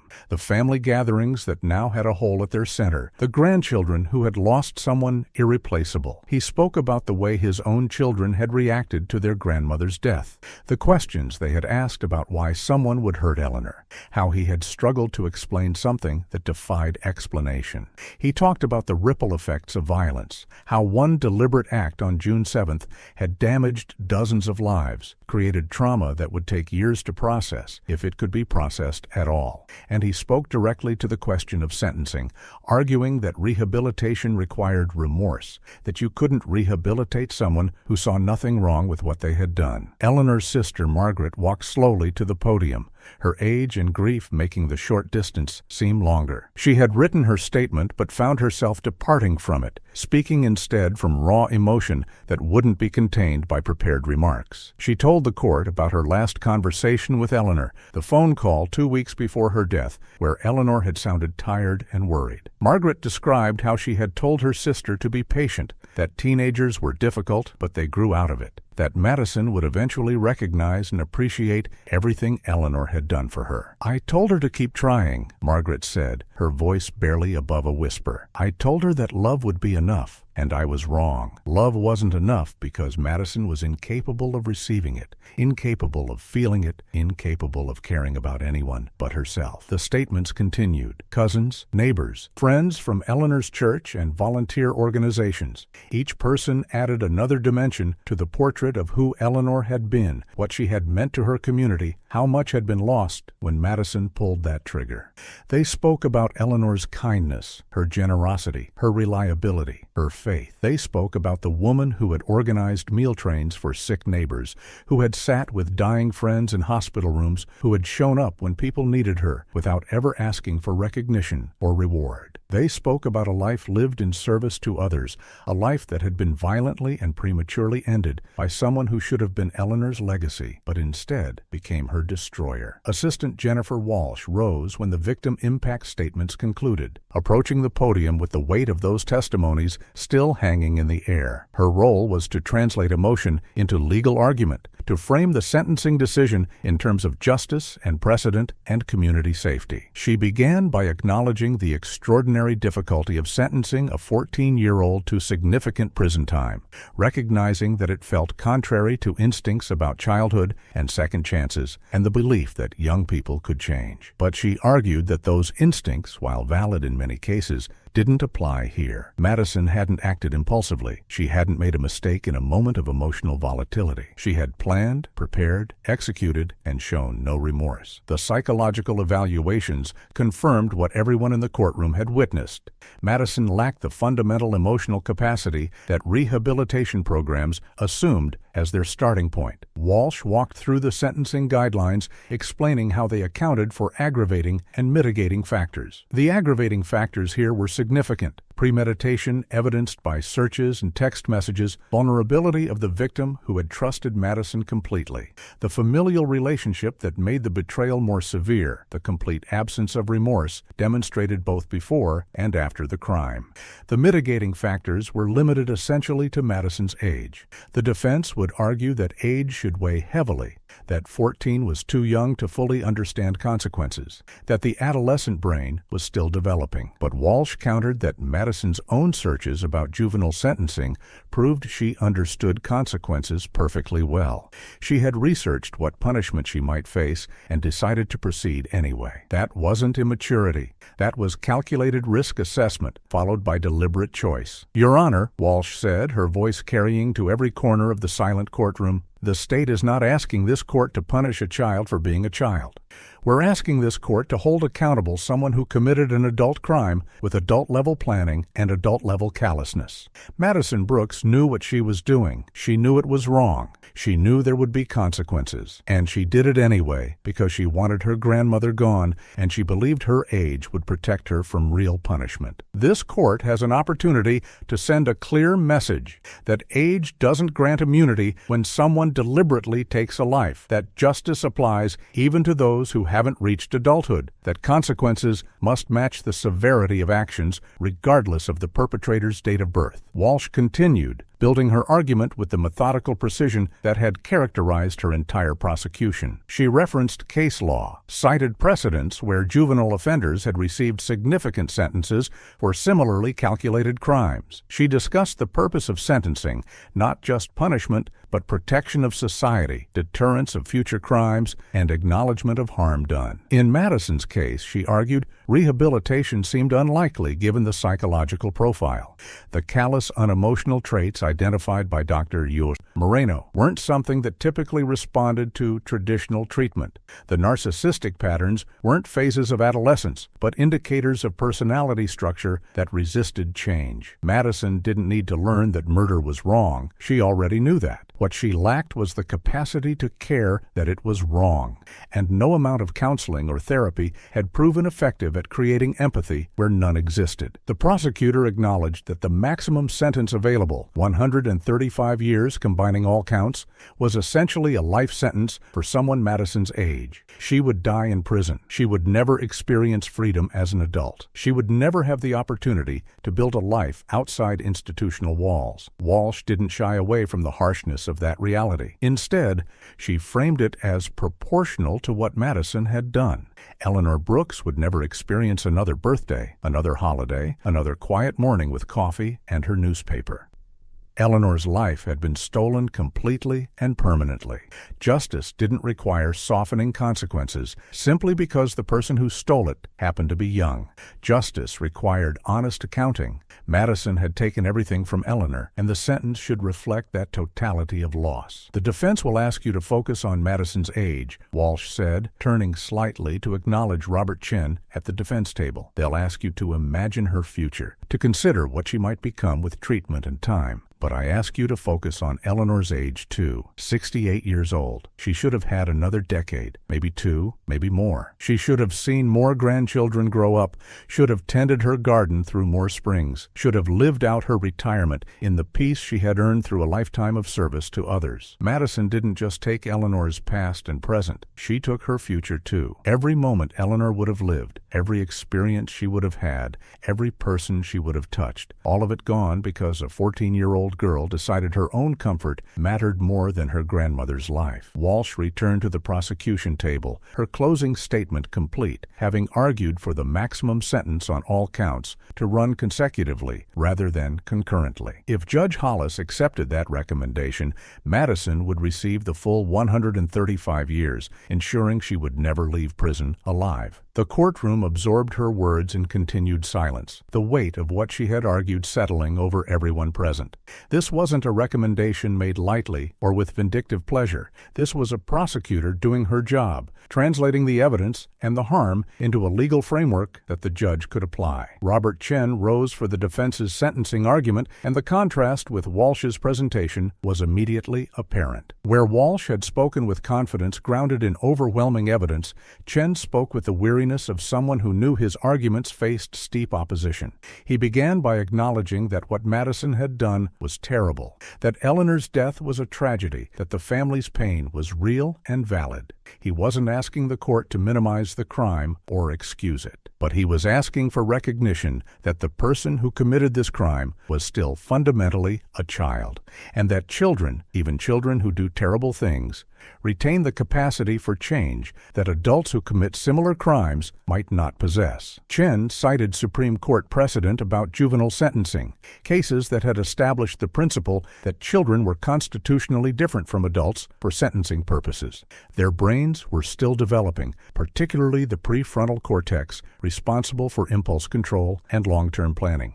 They were more susceptible to peer pressure, more likely to act without fully considering consequences, more capable of growth and change. He acknowledged that Madison's crime showed planning, but argued that 14-year-old planning wasn't equivalent to adult planning, that the adolescent brain simply didn't weigh risk and consequence with the same sophistication that mature minds did. The fact that Madison had searched for information about juvenile sentencing didn't prove she fully understood what 135 years actually meant. It proved only that she knew there would be punishment, not that she comprehended the reality of that punishment. The defense attorney addressed the psychological evaluation carefully, knowing it was perhaps the most damaging element of Madison's case beyond the physical evidence. He argued that diagnosing personality disorders in adolescence was controversial within the psychiatric community, that many experts believed such diagnoses shouldn't be made until adulthood because teenage personality was still forming. The traits Dr.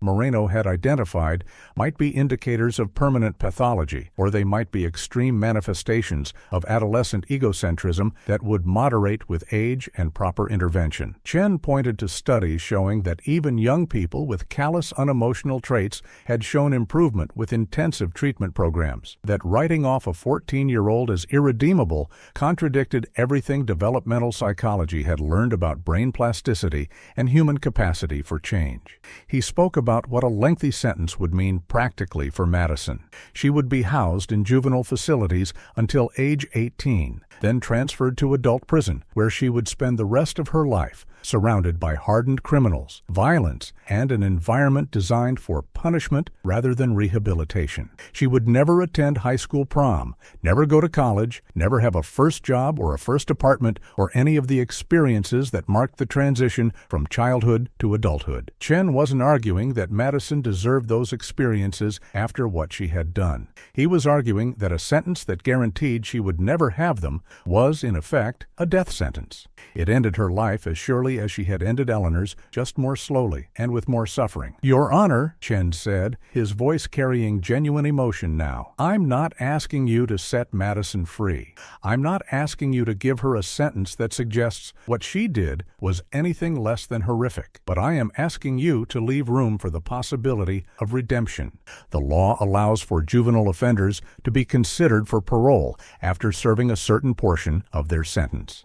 I'm asking you to structure Madison's sentence in a way that gives her something to work toward, some incentive to engage in rehabilitation, some hope that if she truly changes, if she develops the empathy and remorse she currently lacks, she might someday earn the opportunity to demonstrate that change to a parole board. Not a guarantee of freedom, but a possibility of it. Because without that possibility, we're telling a 14-year-old that her life is over, that nothing she does from this point forward matters, that change is pointless because the outcome is predetermined. Chen's argument concluded with a recommendation that the sentences run concurrently rather than consecutively, and that Madison be made eligible for parole consideration after 25 years. She would be 39 years old at that point, having spent more than half her life incarcerated. The parole board could evaluate her then, could determine whether the intervening decades had produced genuine change or whether she remained the callous individual she was at 14. Chen acknowledged it was still a severe sentence. 25 years before even the possibility of parole was more time than Madison had been alive, but it at least preserved some theoretical pathway back to society, some acknowledgement that people could change, even people who had done unforgivable things. Judge Hollis asked if Madison wished to make a statement before sentencing. This was standard procedure, the defendant's opportunity to express remorse, to ask for mercy, to provide the human element that might influence the court's final decision. Chen leaned over and whispered urgently to his client, clearly advising her to speak, to say something that demonstrated she understood the gravity of the situation and felt genuine regret for what she had done. Madison listened to his whispered counsel with her head tilted slightly, considering. The courtroom waited in anticipation. Perhaps now, faced with the immediate prospect of learning her fate, Madison would finally show the emotion that had been absent throughout the trial. Perhaps the weight of the moment would crack through whatever wall she had built around herself. Madison stood slowly, her chair scraping against the floor in the absolute silence. Every eye in the courtroom fixed on her. Eleanor's family leaned forward, perhaps hoping for an apology, for acknowledgement, for something that might provide a small measure of comfort in their ongoing grief. Madison smoothed her cardigan, cleared her throat, and looked directly at Judge Hollis. Her voice when she spoke was clear and steady, showing none of the trembling or hesitation that usually accompanied defendants' allocution statements. "I understand that everyone is upset about what happened," Madison began, and already her word choice created tension. "Not what I did, but what happened," as if Eleanor's death were an event that had occurred rather than an action Madison had chosen. "I know my grandmother meant a lot to people. I know this has been hard for my family." Again, no personal ownership. It had been hard for them, not hard for her. No mention of her own grief or loss or recognition that she had destroyed something irreplaceable. Chen closed his eyes, knowing this was going badly, knowing Madison was making it worse with every carefully neutral sentence. "I think everyone has already decided how they feel about me," Madison continued, her tone taking on a slight edge of defensiveness. "I don't think anything I say here is going to change that, so I'm not going to pretend to be something I'm not just because that's what people want to see. I'm sorry that people are hurting, but I can't change what happened. I can only move forward and deal with whatever sentence I'm given." She sat down, her statement complete, having expressed exactly the kind of hollow, self-centered non-apology that confirmed every assessment in Dr. Moreno's psychological evaluation. The reaction in the courtroom was immediate and visceral. Patricia Brooks made a sound that was half sob, half gasp, as if she had been physically struck. Michael put his head in his hands, shoulders shaking. Margaret's rosary beads clicked faster as her hands trembled with renewed vigor. Even some of the media representatives looked shocked, exchanging glances that communicated shared disbelief. In all their years covering trials, they had rarely heard a defendant so thoroughly fail to understand what remorse looked like or why it mattered. Walsh at the prosecution table felt a grim satisfaction. Madison had just made the strongest possible argument for the maximum sentence by demonstrating exactly who she was and what she lacked. Judge Hollis sat back in her chair, studying Madison with an expression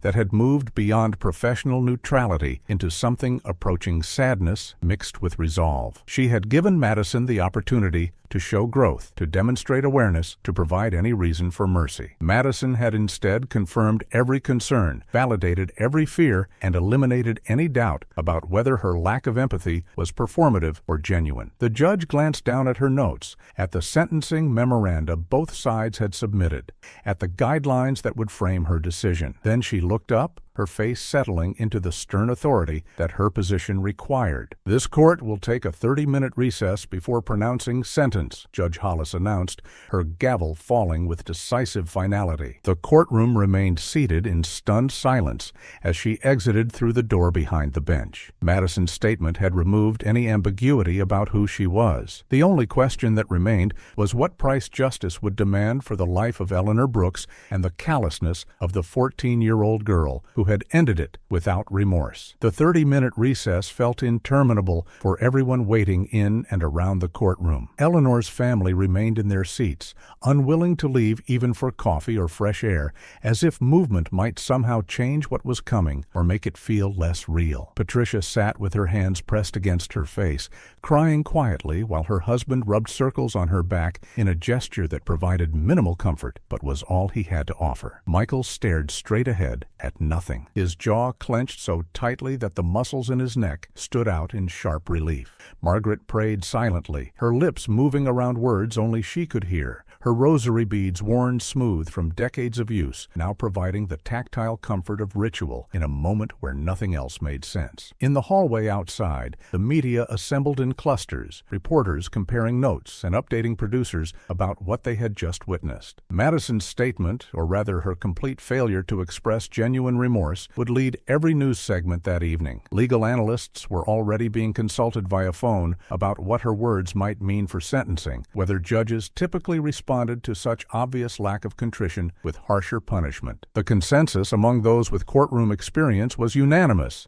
Madison had sealed her own fate with that statement. Whatever slim possibility had existed for leniency had evaporated the moment she stood up and demonstrated that she viewed herself as the victim of everyone else's judgment rather than the architect of a tragedy. Robert Chen sat alone at the defense table during the recess, his head in his hands, experiencing the particular frustration that came from representing a client who actively sabotaged their own case. He had spent hours preparing Madison for this moment, coaching her on what to say, how to express remorse, even if she didn't fully feel it, why appearances mattered when a judge was deciding whether to show mercy. She had nodded along to all his advice, seemed to understand the stakes, and then stood up and delivered a statement so tone-deaf and self-centered that it might as well have been designed to maximize her sentence. Chen had represented difficult clients before, people who were guilty, who showed no remorse, who made his job nearly impossible. But Madison was in a category by herself.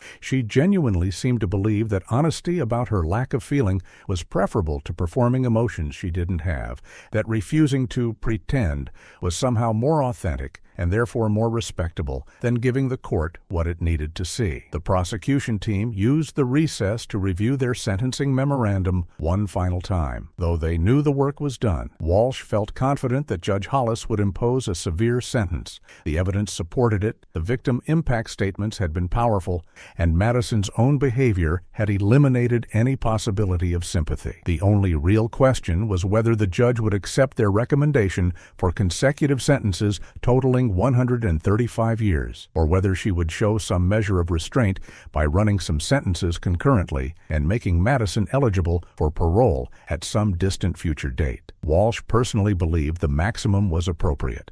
This wasn't a case of a teenager who had made a terrible mistake in a moment of passion or fear. This was someone who had planned a murder, executed it without hesitation, and shown no genuine remorse afterward. Society needed protection from people like that, regardless of their age. When the 30 minutes elapsed, the bailiff called everyone back into the courtroom. The return was subdued and tense. People filing in without the usual sounds of conversation or movement. They took their seats in near silence, the collective anticipation creating an atmosphere so heavy it felt difficult to breathe. Judge Hollis returned to the bench looking composed but grave, carrying with her the weight of a decision that would determine the rest of Madison Brooks's life. She settled into her chair, arranged her papers with deliberate care, and looked out over the courtroom for a long moment before speaking. Her gaze traveled across the gallery, taking in Eleanor's grieving family, the packed rows of observers, the media representatives poised to record every word. Finally, her eyes settled on Madison, who sat at the defense table with the same neutral expression she had worn throughout these proceedings. Madison Brooks, Judge Hollis began, her voice carrying the formal authority of her position, but also something more personal. Disappointment, perhaps, or sadness at the necessity of what she was about to do. You have been found guilty by a jury of your peers of first-degree murder, use of a firearm in the commission of a felony, and aggravated assault with a deadly weapon. These are serious charges that would carry severe penalties for anyone, but they take on additional weight and complexity when the defendant is 14 years old. This court does not take lightly the task of sentencing a child to significant prison time. The law recognizes that juveniles are different from adults, that their brains are still developing, that they have greater capacity for change and rehabilitation. These principles are important, and this court takes them seriously. The judge paused, letting that acknowledgement settle before continuing. However, this court must also take seriously the nature of the crime committed, the evidence of planning and premeditation, and perhaps most significantly, the complete absence of remorse demonstrated both during trial and here today during allocution. You were given an opportunity just now to express genuine regret, to show this court that you understand the magnitude of what you have done, to demonstrate even the smallest capacity for empathy toward your victim and her family. Instead, you offered a statement that was defensive, self-focused, and devoid of any real accountability. You spoke about what happened rather than what you did. You acknowledged that people are upset without acknowledging why they should be. You suggested that expressing remorse would be pretending, as if genuine regret for ending your grandmother's life would be somehow dishonest, rather than the bare minimum of human decency. Judge Hollis's words landed like hammer blows, each sentence stripping away any remaining ambiguity about how she viewed Madison's character and culpability. The evidence presented at trial showed that you planned this murder for weeks. You searched for information about gunshot residue and juvenile sentencing. You sent messages to friends expressing resentment toward your grandmother and desire for freedom. You sent a text hours before the shooting declaring that everything would change. These were not the actions of an impulsive child making a terrible mistake in a moment of emotional volatility. These were the calculated steps of someone who decided that another person's life was an acceptable price to pay for your own comfort and autonomy. The courtroom remained absolutely silent. Everyone focused completely on the judge's words. Eleanor Brooks took you in when your own parents abandoned you. She provided you with stability, safety, and unconditional love for 5 years. She rearranged her retirement around your needs. She showed up to every school event, helped with every homework assignment, cooked your meals, washed your clothes, set boundaries because she cared about your development into a healthy adult. She did everything a grandmother, everything a parent is supposed to do. And you repaid that love and sacrifice by shooting her in her own kitchen while she prepared lunch, then calmly going about your afternoon as if nothing significant had happened. Judge Hollis's voice hardened as she continued. The psychological evaluation conducted by Dr. Patricia Moreno indicates that you demonstrate significantly reduced capacity for empathy, narcissistic personality traits, and what the psychiatric community calls callous, unemotional features. These are not diagnoses that typically respond well to traditional rehabilitation programs because they reflect fundamental deficits in how you process other people's humanity and suffering. You do not lack knowledge that murder is wrong. You lack the capacity to care that it is wrong when it serves your purposes. That makes you dangerous in a way that has nothing to do with your age and everything to do with who you fundamentally are. The judge glanced down at her notes before delivering the heart of her reasoning. The defense has asked this court to focus on your youth, to imagine the person you might become with treatment and time. But this court must also focus on public safety, on justice for the victim, and on the message sent when someone commits premeditated murder and faces consequences that are proportional to that choice. Your age is a mitigating factor that I have considered carefully, but it does not erase your guilt, does not minimize the planning that went into this crime, and does not override the complete absence of remorse you have demonstrated. You took Eleanor Brooks's future, every remaining year she should have lived, every experience she should have had, every person she should have touched with her kindness. Justice requires that there be consequences for that loss,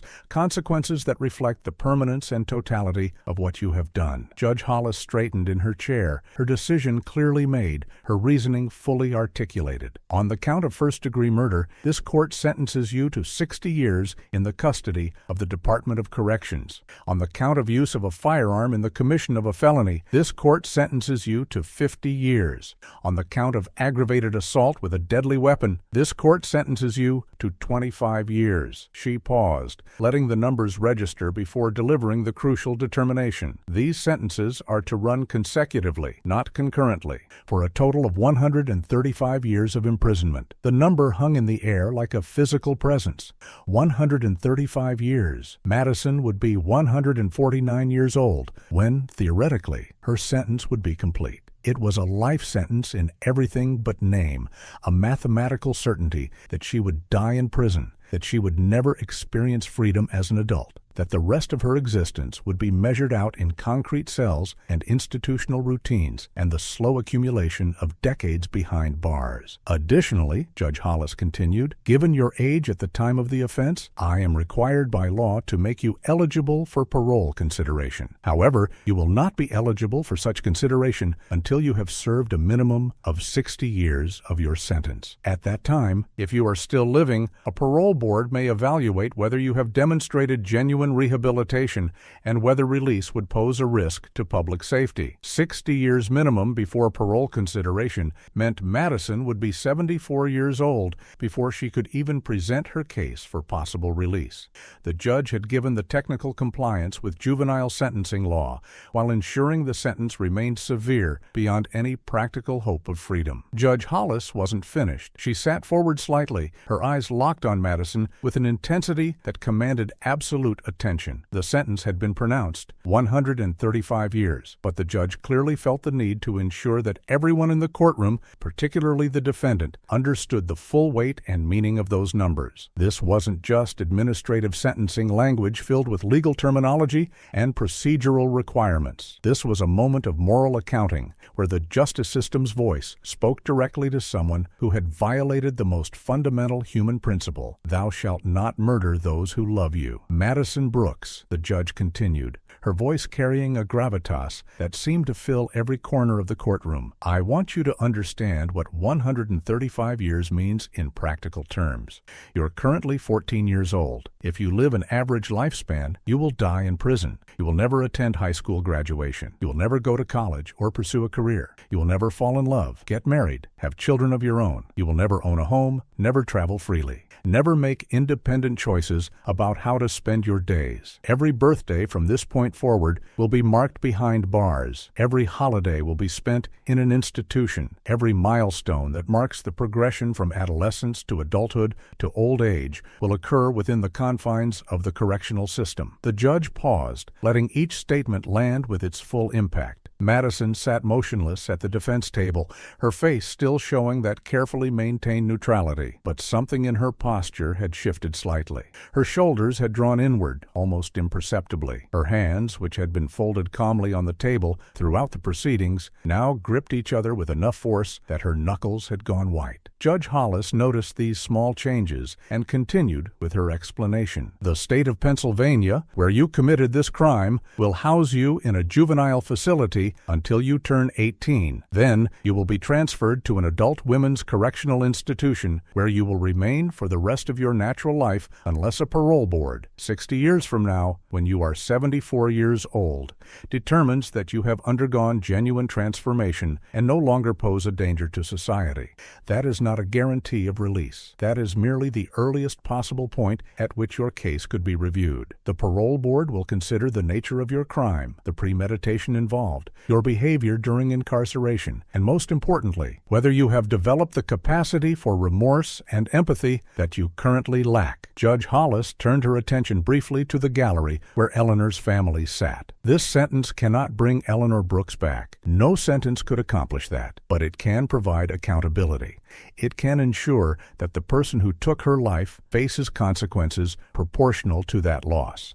And it can protect society from someone who has demonstrated a willingness and capability to end another person's life when it serves their purposes. Her gaze returned to Madison. You made adult choices. You engaged in adult-level planning. You committed an adult crime with adult-level callousness. The law allows me to consider your youth, and I have. But your youth does not erase your culpability, does not minimize your planning, and does not override the complete absence of remorse you have shown. The numerical weight of the sentence began to sink in across the courtroom in different ways for different people. For Eleanor's family, 135 years represented a kind of cosmic balancing, not equivalent to what they had lost, because nothing could be equivalent to Eleanor's life, but at least acknowledgement that her murder mattered, that the system recognized the magnitude of what had been taken from them. Patricia Brooks sobbed openly now, her tears a mixture of grief and relief and exhausted gratitude that justice had been served. Michael gripped his sister's hand tightly, his own eyes wet, but his jaw set with grim satisfaction. Margaret clutched her rosary and whispered prayers of thanks. Her faith in the legal system, validated even as her faith in humanity, remained shattered by what her great-niece had done.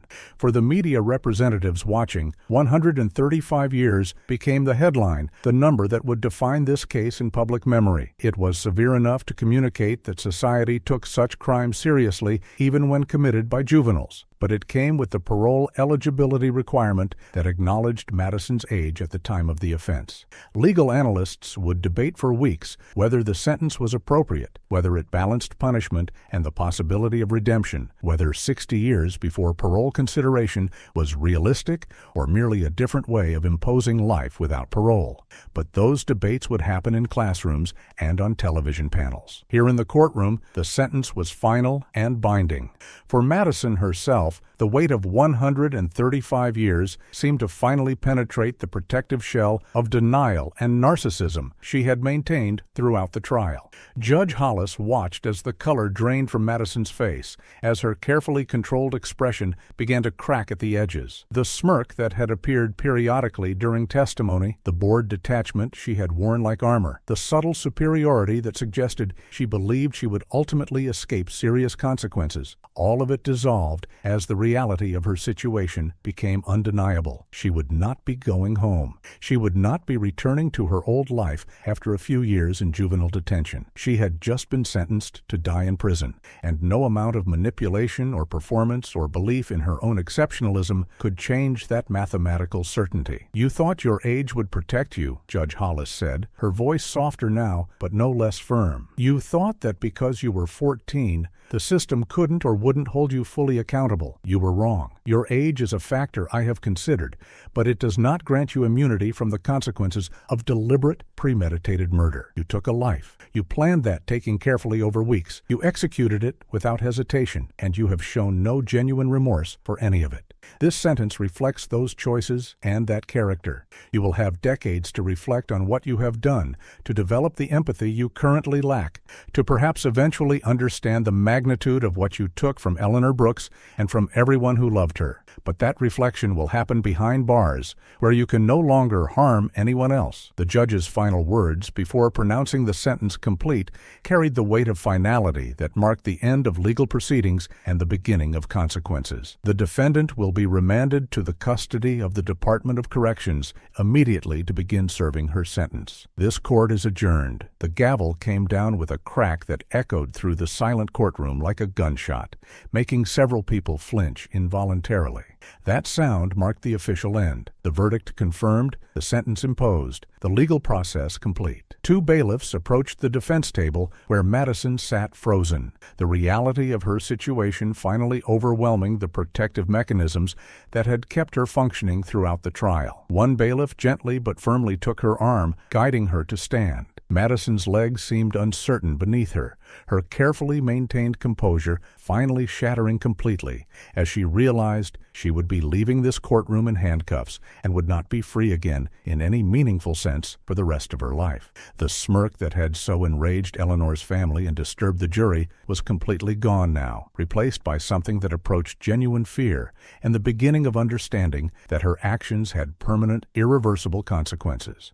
Robert Chen stood beside his client, his hand on her shoulder one final time, offering what comfort he could to someone he had tried and failed to save from herself. He had done his job competently, argued for leniency as ethics required, presented the best possible case given the evidence against her. But Madison had been her own worst enemy, demonstrating with every eye roll and dismissive gesture and tone-deaf statement exactly why she deserved the maximum sentence. Chen would go home tonight and sleep fitfully, haunted not by questions about whether he had done enough, but by the image of a 14-year-old girl being led away to spend the rest of her life in prison for killing the grandmother who had loved her. The handcuffs came out, their silver metal catching the courtroom's fluorescent lighting. The bailiff positioned Madison's hands behind her back with practiced efficiency, the movements routine for him, but devastating in their finality. For her, the cuffs clicked closed around her wrists, the sound small but somehow enormous in the hushed courtroom,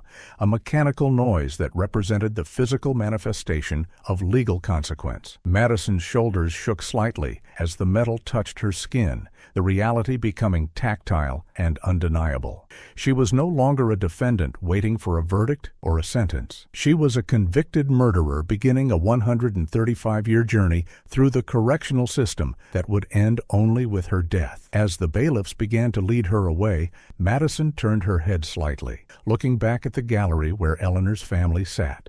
For the first time since the trial began, something that might have been genuine emotion crossed her face. Not remorse exactly, not the kind of deep moral recognition that true accountability required, but perhaps the beginning of understanding that she had destroyed far more than her own future. Patricia met her gaze and held it, her face wet with tears, but her expression hard with the satisfaction of justice delivered. Madison looked away first, her head dropping as the bailiffs guided her toward the door that led to the holding cells, and then to transport vehicles, and then to the juvenile facility where she would spend the next 4 years before being moved to adult prison. The family remained seated as Madison disappeared through the doorway, the heavy door closing behind her with a thud that marked her complete removal from the free world.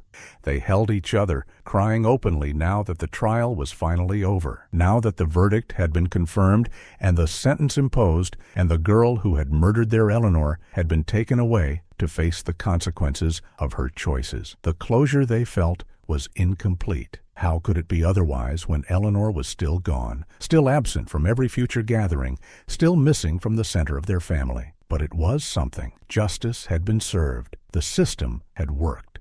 And Madison Brooks, age 14, had learned that even children face accountability when they choose to take a life.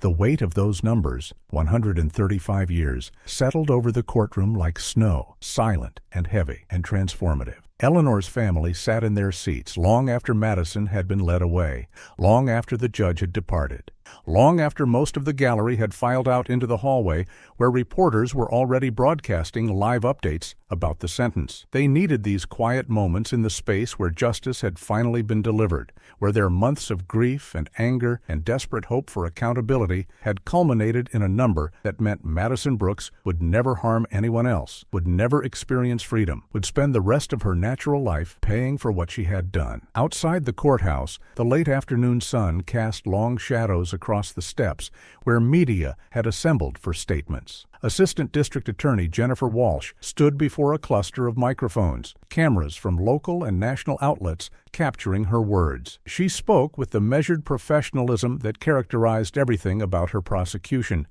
But there was satisfaction in her voice when she confirmed that justice had been served for Eleanor Brooks. She thanked the jury for their service, the investigators for their thoroughness, and Eleanor's family for their courage throughout the difficult trial. When asked if the sentence was appropriate for a 14-year-old, Walsh's response was unequivocal. Age was a factor the court considered carefully.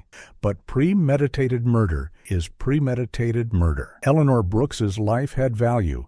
The sentence reflects that value and ensures that her murderer cannot harm anyone else. Patricia and Michael Brooks declined to speak to the press that day, too emotionally exhausted to translate their relief and grief into sound bites for the evening news. But they released a written statement through the prosecutor's office that would be read on broadcasts across the region. Our mother Eleanor was a woman of faith, kindness, and unconditional love. She gave Madison every opportunity to build a good life. Madison repaid that love with violence. While no sentence can bring our mother back, we are grateful that the justice system recognized the severity of what was done and imposed consequences that reflect the permanence of our loss. We hope that this case reminds everyone that love and sacrifice deserve to be honored, not betrayed, and that even young people must face accountability when they make adult choices to end another person's life. Inside the now empty courtroom, a single bailiff moved through the rows, collecting discarded tissues and forgotten notepads, the debris of human drama that always accumulated during trials that captured public attention. He had worked in this courthouse for 20 years, had seen hundreds of sentencings, had watched judges impose everything from probation to death penalties. But this one would stay with him, the image of a 14-year-old girl being led away in handcuffs to serve a sentence longer than most people lived, the knowledge that her victim had been the grandmother who had raised her, the absolute absence of remorse that had made the severe sentence feel not just justified, but necessary. He gathered the final pieces of trash and turned off the lights, leaving the courtroom dark and silent, its work complete. The correctional transport van that carried Madison from the courthouse to the juvenile facility traveled through rush-hour traffic, anonymous among the other vehicles making their way through the city. Inside, Madison sat shackled and silent, staring at nothing, her mind apparently struggling to process the magnitude of what had just happened. The defiance and superiority that had characterized her courtroom demeanor had evaporated completely, replaced by a blankness that might have been shock or might have been the first stirrings of genuine recognition that she had destroyed her own future as completely as she had destroyed Eleanor's. The facility she was being transported to would be her home for the next 4 years until she turned 18. Then she would be moved to adult prison, and there she would remain until death, unless something fundamental about who she was underwent transformation so complete that a parole board 6 decades in the future deemed her worthy of release. News of the sentence spread rapidly through social media and traditional news outlets, generating the kind of public discussion that controversial cases always provoked. Comment sections filled with debates about whether 135 years was appropriate for a juvenile offender, whether the sentence balanced justice and mercy, whether Madison's age should have resulted in more lenient treatment regardless of the crime's severity. But the overwhelming majority of responses supported Judge Hollis's decision. People recognized that this wasn't a case of teenage impulsivity or a terrible mistake made in a moment of passion. This was calculated murder, planned over weeks, executed without hesitation, and followed by complete absence of remorse. Madison's own behavior had convinced the public that she was exactly who the prosecution said she was, someone dangerous despite her youth, someone whose actions deserved the maximum consequences available under law. In the weeks following sentencing, Eleanor's family began the slow process of trying to rebuild lives that had been shattered by violence and loss. Patricia returned to work but found herself unable to concentrate, her mind drifting constantly to her mother's last moments, to the trial testimonies, to the image of Madison being led away in handcuffs. She started therapy, joining a support group for families of murder victims, where she could speak openly about the complicated grief of losing someone to violence committed by another family member. Michael threw himself into establishing a scholarship fund in Eleanor's name, something productive to channel his anger and grief into creating something positive from tragedy. The scholarship would help students from single-parent households attend college, honoring Eleanor's commitment to giving young people opportunities they might not otherwise have. The house on Maple Drive remained empty for months, a crime scene that had been released back to the family, but which none of them could bear to enter. Eventually, Patricia and Michael hired professionals to clean it, to remove the last traces of what had happened in that kitchen, to prepare it for sale. Neither of them wanted to keep the property, couldn't imagine anyone in the family ever living there again. The place that had been Eleanor's home, her sanctuary, the physical manifestation of the stable life she had built through hard work and determination. That place was tainted now, marked forever by the violence that had occurred within its walls. When the house finally sold 6 months after the trial, Patricia donated the proceeds to domestic violence prevention programs and organizations that supported grandparents raising grandchildren. Eleanor would have approved of that, would have wanted something good to come from even the worst tragedy. The community memorial that had grown spontaneously on Eleanor's lawn during the investigation was eventually dismantled, but a permanent marker was placed in the neighborhood park where Eleanor had volunteered maintaining the community garden. It was a simple stone bench with a bronze plaque that read, "In memory of Eleanor Brooks, a life of service, kindness, and love." The neighborhood association held a dedication ceremony on what would have been Eleanor's 69th birthday. dozens of people gathering to share memories of her generosity and reliability and the quiet ways she had made their lives better. Mrs. Patterson spoke tearfully about Eleanor always being the first to help when someone needed it. Mr. Chen remembered her patience, teaching neighborhood children how to garden. The pastor from Eleanor's church talked about her faith and her belief that love could redeem even the most difficult situations. None of them mentioned Madison by name, but her absence from the ceremony spoke volumes. She had been given every opportunity to appreciate Eleanor's love, and she had rejected it completely. Legal scholars and juvenile justice advocates discussed the case in academic journals and at conferences, debating whether sentences like Madison's served justice or represented a failure to recognize adolescent development and capacity for change. Some argued that no 14-year-old should receive what amounted to life without realistic possibility of parole, that such sentences violated the spirit, if not the letter, of Supreme Court decisions about juvenile offenders. Others pointed to the evidence of premeditation, the psychological evaluation showing callous unemotional traits, and Madison's complete lack of remorse as justification for treating her differently than typical juvenile offenders. The case became a reference point in discussions about where to draw lines between childhood and culpability, between protecting society and preserving hope for redemption. But for those who had known Eleanor Brooks personally, the legal and philosophical debates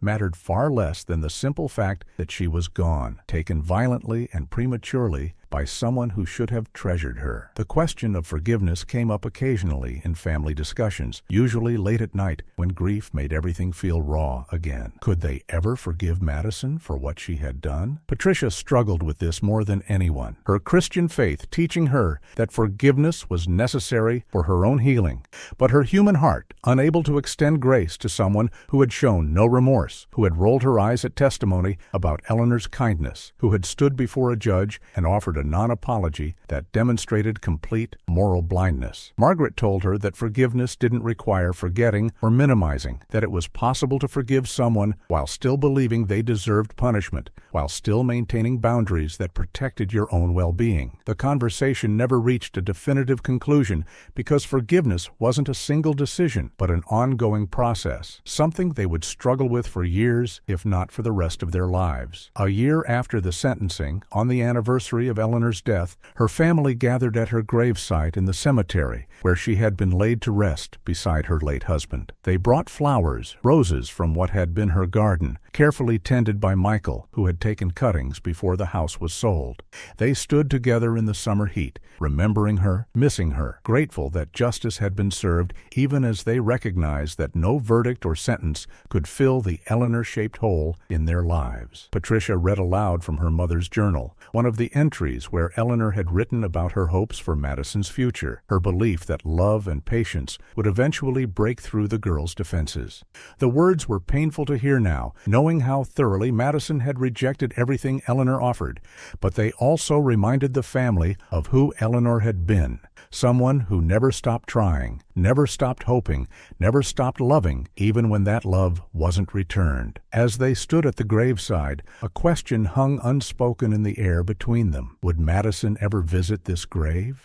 Would she ever request permission from the prison system to attend memorial services or pay respects to the woman she had killed? The family suspected the answer was no. Madison's complete lack of remorse suggested she viewed Eleanor's death as something that had happened to her, an inconvenience that resulted in her incarceration, rather than a tragedy she had caused. The idea that she might someday feel genuine grief or regret seemed as unlikely as the possibility she would ever be released from prison. Both scenarios required a transformation so fundamental it bordered on miraculous.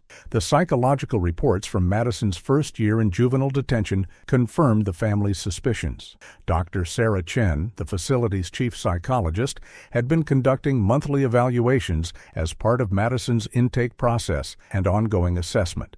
Her reports, which were shared with the Department of Corrections and became part of Madison's permanent file, painted a picture of someone who remained fundamentally unchanged by her circumstances. Madison participated in required counseling sessions, but showed minimal engagement with the therapeutic process. When asked to discuss her crime, she used passive language and distancing mechanisms. The incident, what happened that day, never taking direct ownership of her actions. When pushed to explore her feelings about Eleanor's death, she became defensive or shut down completely, refusing to engage with questions that required her to acknowledge genuine loss or harm. The other girls in the juvenile facility initially treated Madison with a mixture of curiosity and respect. In the hierarchy of incarcerated youth, murder carried a certain status, particularly when the victim was a family member and the perpetrator showed no fear or remorse. But Madison's inability to form genuine connections limited even these institutional relationships. She kept to herself mostly,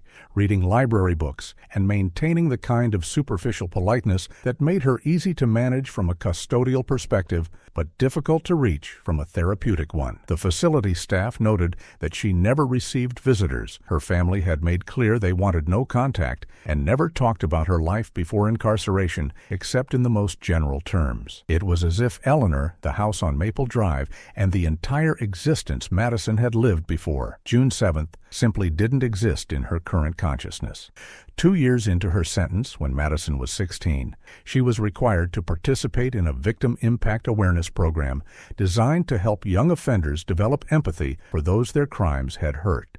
The program involved reading letters from victims' families, watching documentaries about the ripple effects of violence, and completing writing assignments that asked participants to imagine their crimes from their victims' perspectives. Madison completed all the assignments with her typical mechanical competence, writing essays that demonstrated intellectual understanding without emotional engagement. Her assignment, imagining Eleanor's final moments, was particularly chilling in its clinical detachment. She described what Eleanor might have thought and felt with the analytical distance of someone writing a school report about a historical event, rather than reflecting on a grandmother she had murdered. The program facilitator noted in her evaluation that Madison seemed to view empathy as a performance to be executed rather than a genuine emotional experience to be cultivated.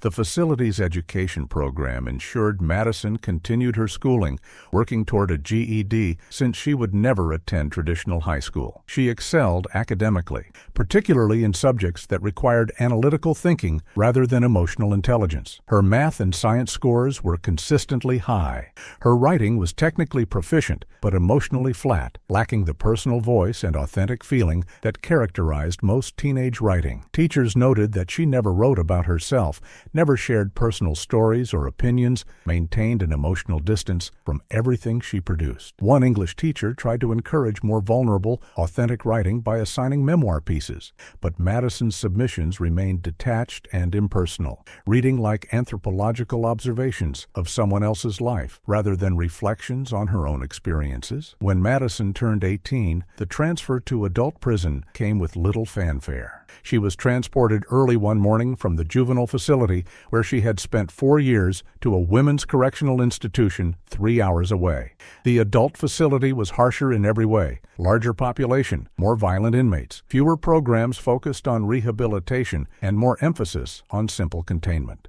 Madison was processed through intake with hundreds of other women, issued her prison uniform, assigned to a cell block, given her institutional number. She was no longer a juvenile offender with potential for change. She was inmate, convicted murderer, serving 135 years, eligible for parole consideration in 2084, when she would be 74 years old. The adult prison population included women who had committed every imaginable crime, women from every background and demographic, women serving everything from months to life without parole. Within that population, Madison was neither the youngest nor the most dangerous, neither the most violent nor the most vulnerable. She settled into the routines of institutional life with the same detached competence she had shown in juvenile detention. She worked her assigned jobs, first in the kitchen, then in the library. She attended required programs. She stayed out of trouble not because she had developed moral conscience, but because prison discipline wasn't worth the small satisfactions of rule breaking.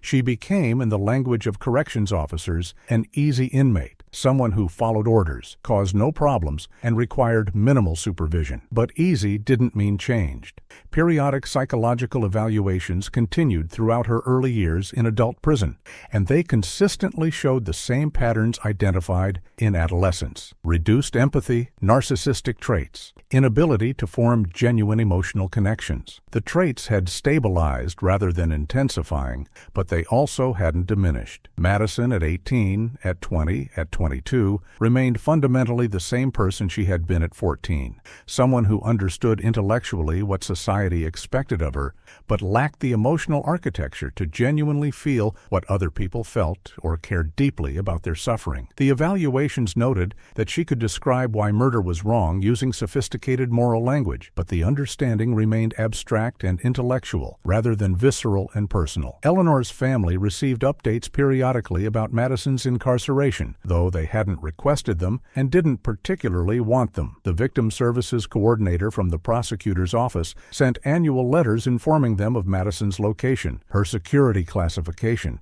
any significant incidents or changes in her status. The letters always included a reminder that when Madison became eligible for parole in 2084, the family would be notified and given opportunity to submit impact statements to the parole board. Patricia read these letters with mixed feelings. Part of her wanted to forget Madison existed, to never think about her again, while another part needed to know that she remained incarcerated, that the justice system was keeping its promise to protect society from someone who had proven capable of murder. 5 years after the sentencing, Patricia received a letter directly from Madison. It had been screened by prison officials and approved for sending, arriving in a plain envelope with the correctional facility's return address. Patricia stared at it for a long time before opening it, her hands trembling, her mind racing with questions about what Madison could possibly have to say after all this time.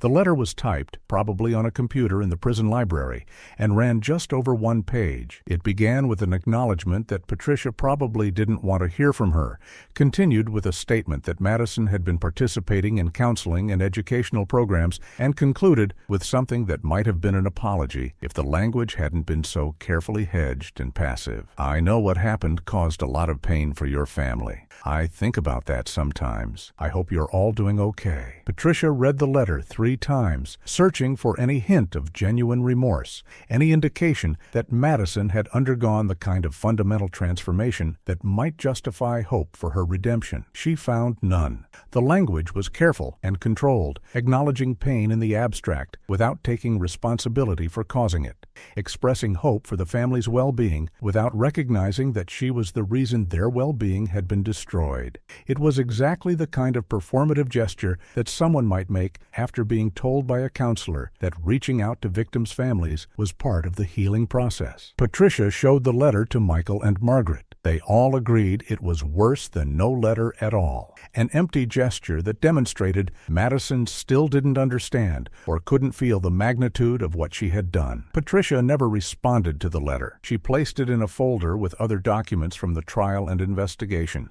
artifacts of the worst chapter of her life that she couldn't bring herself to destroy, but also couldn't bear to look at regularly. No other letters came. Madison apparently recognized that her attempt at connection had failed and didn't try again. The silence between murderer and family stretched across years, broken only by the annual updates from Victim Services confirming Madison remained incarcerated, remained unremarkable in her institutional behavior, remained someone the system could manage but not genuinely rehabilitate. As the years accumulated, the broader community's memory of the case began to fade. Eleanor Brooks's murder had been headline news for months, a cautionary tale about betrayal and the limits of love and the capacity of even children to commit unthinkable acts. But new tragedies replaced it in public consciousness. New trials captured media attention. New cases became the ones people discussed and debated. The house on Maple Drive had been sold and resold, now occupied by a young family who knew nothing of its history. The neighborhood had turned over, new residents replacing those who remembered Eleanor's roses and her kindness.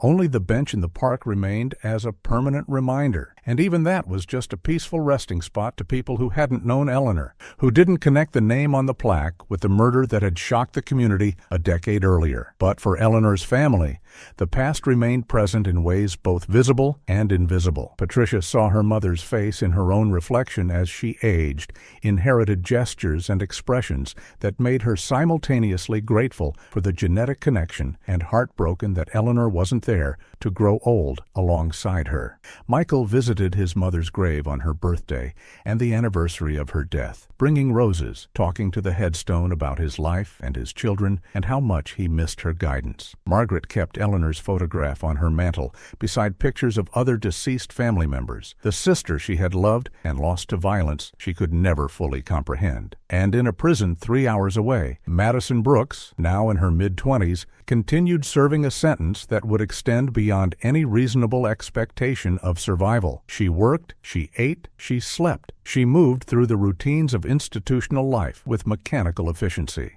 She aged slowly in a place where time felt both compressed and endless, where days blended into weeks and weeks into years with numbing sameness. The smirk that had once appeared during her trial was long gone, worn away by the grinding reality of incarceration. What remained was someone going through the motions of existence without genuine engagement with life, someone who had traded her grandmother's life for her own comfort and discovered too late that the comfort she had sought didn't exist anywhere. Certainly not in the concrete and steel world where consequences had caught up with choices and would hold her captive until her last breath. The cuffs that had clicked closed around her wrists in that courtroom had never really come off, even when the physical restraints were removed. Madison Brooks was imprisoned not just by bars and guards and locked doors, but by the permanent reality of what she had done and who she was. 135 years.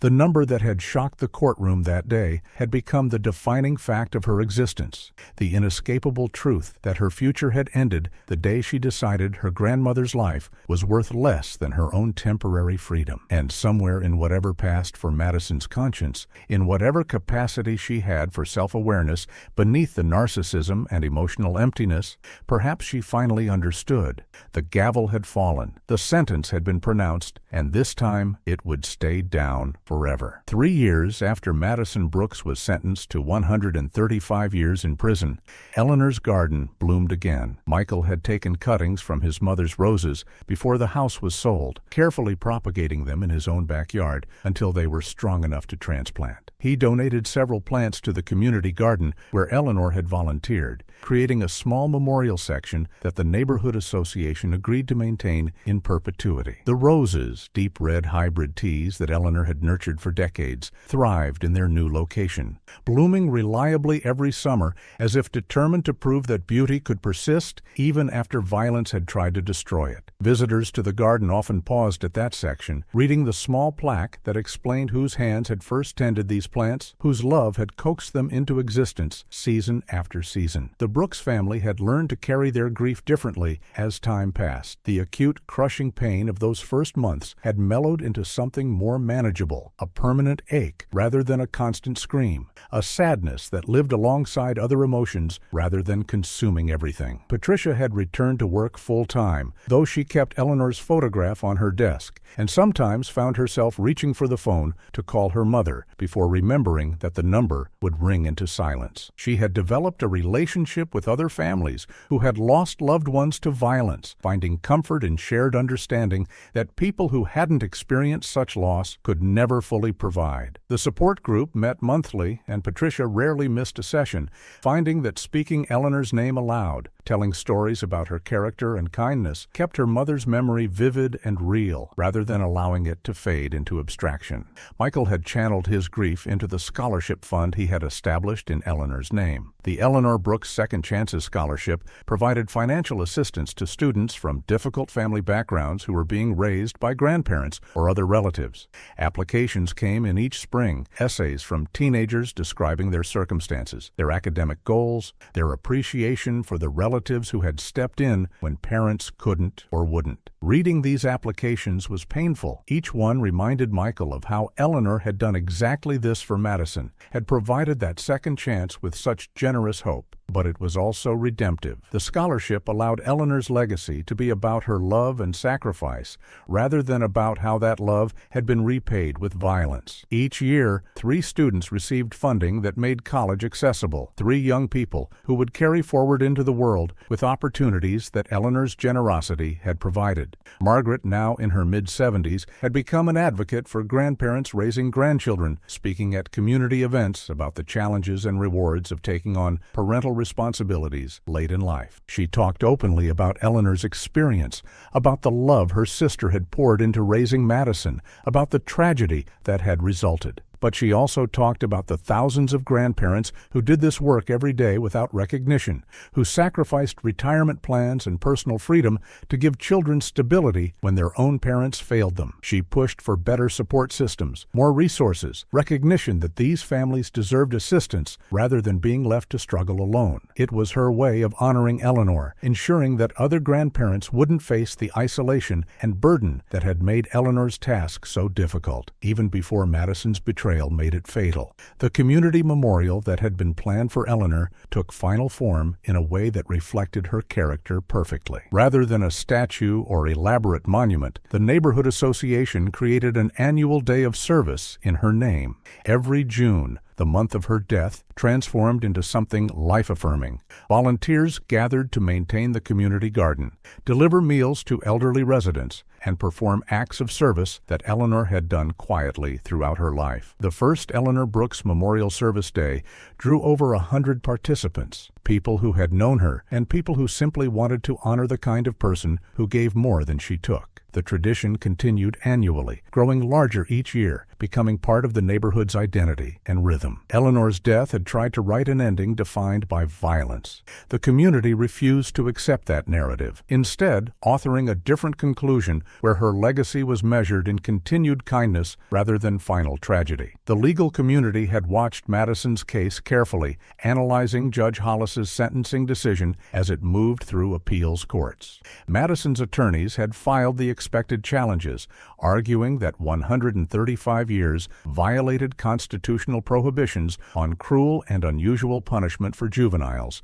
that the sentence was effectively life without parole despite the technical eligibility for parole at age 74. The appellate courts reviewed the arguments thoroughly before ultimately upholding the sentence. The written decision acknowledged the severity of the punishment while noting the severity of the crime, the evidence of extensive premeditation, and Madison's complete lack of remorse. The case became part of legal textbooks and law school curricula, cited in discussions about juvenile sentencing, the limits of rehabilitation, and how justice systems should respond when someone very young commits an adult crime with adult-level planning and callousness. The question of forgiveness remained complicated and unresolved for Eleanor's family.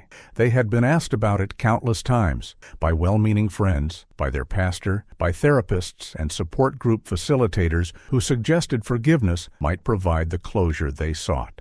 Patricia struggled with this more than anyone, her faith teaching that forgiveness was both commanded and necessary for spiritual health, while her human heart remained unable to extend grace to someone who had shown no remorse. She had come to understand that forgiveness didn't require reconciliation or relationship, that it was possible to release anger without absolving guilt, to let go of the need for revenge without pretending the harm didn't matter. But genuine forgiveness, the kind that released Madison from moral debt, that wished her well, that hoped for her redemption, remained beyond Patricia's capacity, and perhaps always would be. Michael had made a different peace with the question. He recognized that forgiveness was a personal choice each family member had to make individually, that there was no collective decision that would satisfy everyone. For himself, he had chosen to focus less on Madison and more on Eleanor, to measure his healing not by whether he could forgive his mother's murderer, but by whether he could honor his mother's life through his own choices and actions. The scholarship fund was his answer to the question of what came after violence. Not forgiveness necessarily, but an active commitment to creating good from evil, to ensuring Eleanor's story ended with generosity rather than grief. Margaret, shaped by decades of faith and experience, had arrived at a kind of resigned acceptance that resembled forgiveness without quite achieving it. She prayed for Madison occasionally, asking God to soften the girl's heart and create the capacity for genuine remorse that she currently lacked.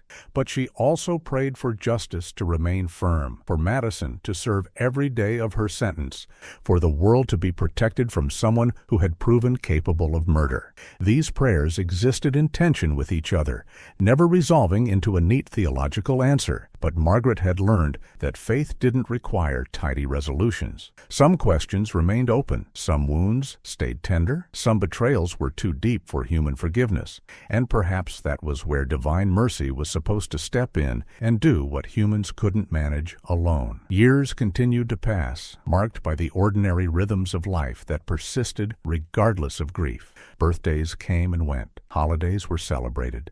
Babies were born into the extended family. Children who would never know Eleanor except through stories and photographs. The world moved forward because that's what the world did, carrying the living along whether they felt ready or not. Eleanor's absence became a permanent feature of family gatherings rather than a shocking disruption. Her empty chair eventually removed from the table, but her memory remaining present in the stories told, and the values she had modeled, and the love she had given so freely. And in a women's correctional facility, Madison Brooks aged through her 20s and into her 30s, the years accumulating with grinding slowness. She worked her prison jobs. She attended her mandated programs. She moved through institutional routines with the same emotional flatness she had shown in the courtroom years earlier. The psychological evaluations continued periodically, documenting minimal change in her core personality traits, noting her continued inability to generate genuine empathy or remorse. She would be eligible for parole consideration in 2084, when she was 74 years old and had served 60 years of her sentence. The parole board would review her case then, evaluating whether 6 decades had produced the kind of transformation that might justify release. But everyone who knew the case understood that transformation remained unlikely. Madison had killed her grandmother not in a moment of passion or fear, but after weeks of planning, with full understanding of what she was doing, and she had shown no genuine remorse afterward. The capacity for that level of calculated violence, combined with the personality traits that made it possible, didn't typically respond to time alone. She might learn to perform remorse more convincingly. She might develop sophisticated language about accountability and change. But the fundamental emotional architecture that allowed someone to end a loved one's life and feel nothing, that seemed as permanent as the sentence she was serving. The story of Madison Brooks and Eleanor Brooks had been told and retold in countless ways, in news articles and true crime documentaries, in legal journals and psychology textbooks, in community conversations and family stories passed down to children who hadn't been born when the murder occurred. Each telling emphasized different elements: the betrayal of familial trust, the limits of love when met with pathological inability to receive it, the question of how justice should respond when children commit adult crimes. But underneath all the analysis and debate and varied interpretations, the fundamental truth remained simple and devastating. A grandmother had loved unconditionally, and her granddaughter had responded with murder. Eleanor's gravestone in the cemetery where she rested beside her late husband bore a simple inscription chosen by her children: "Beloved mother, grandmother, friend." Her love never failed. The passive voice was deliberate, acknowledging that while Eleanor's love had been rejected and repaid with violence, the failure belonged to the recipient rather than the giver. She had done everything right. She had shown up with consistency and patience and grace. She had sacrificed her retirement to give Madison stability and opportunity. She had loved someone who was fundamentally incapable of appreciating or returning that love, and she had died because of it, murdered in her own kitchen while preparing lunch on an ordinary afternoon that should have been followed by thousands more ordinary afternoons, but instead became the final page of her story. The gavel that had fallen in Judge Hollis's courtroom courtroom, that sentencing day, had marked more than the end of a trial. It had marked the moment when society acknowledged that some acts demand accountability regardless of the perpetrator's age, that justice sometimes requires severity rather than mercy, that consequences must be proportional to choices, even when those consequences feel harsh and permanent. Madison Brooks had received 135 years, not because the system was cruel or because society wanted revenge, but because the evidence demanded it, because her behavior confirmed it, because protection of others required it, and because Eleanor Brooks's life had value that deserved recognition through meaningful consequences for the person who had ended it. The final truth that justice left behind was this: love alone could not save someone determined to destroy rather than receive it. Sacrifice alone could not transform someone who lacked the capacity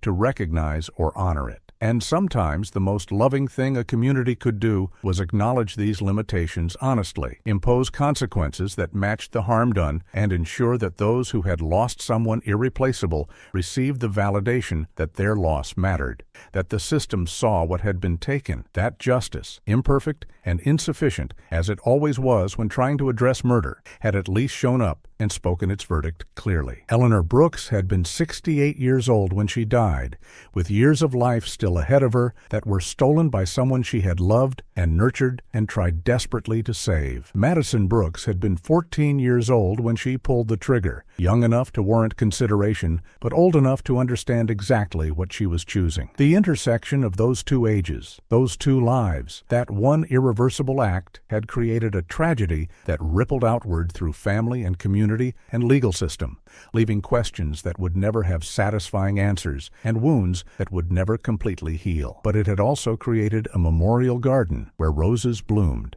and a scholarship fund that gave opportunities to struggling students, and a community day of service that honored generosity rather than violence, and a family that had learned to carry grief while still choosing love, still showing up for each other, still believing that Eleanor's example of persistent kindness mattered more than Madison's example of calculated cruelty. The gavel had fallen that day in Judge Hollis's courtroom, its sound echoing through the silence like thunder, marking the end of uncertainty and the beginning of consequences. 135 years. A number that meant Madison Brooks would die in prison, that her future had ended the moment she decided her grandmother's life was negotiable, that justice had measured her choices and found them deserving of the maximum penalty the law allowed.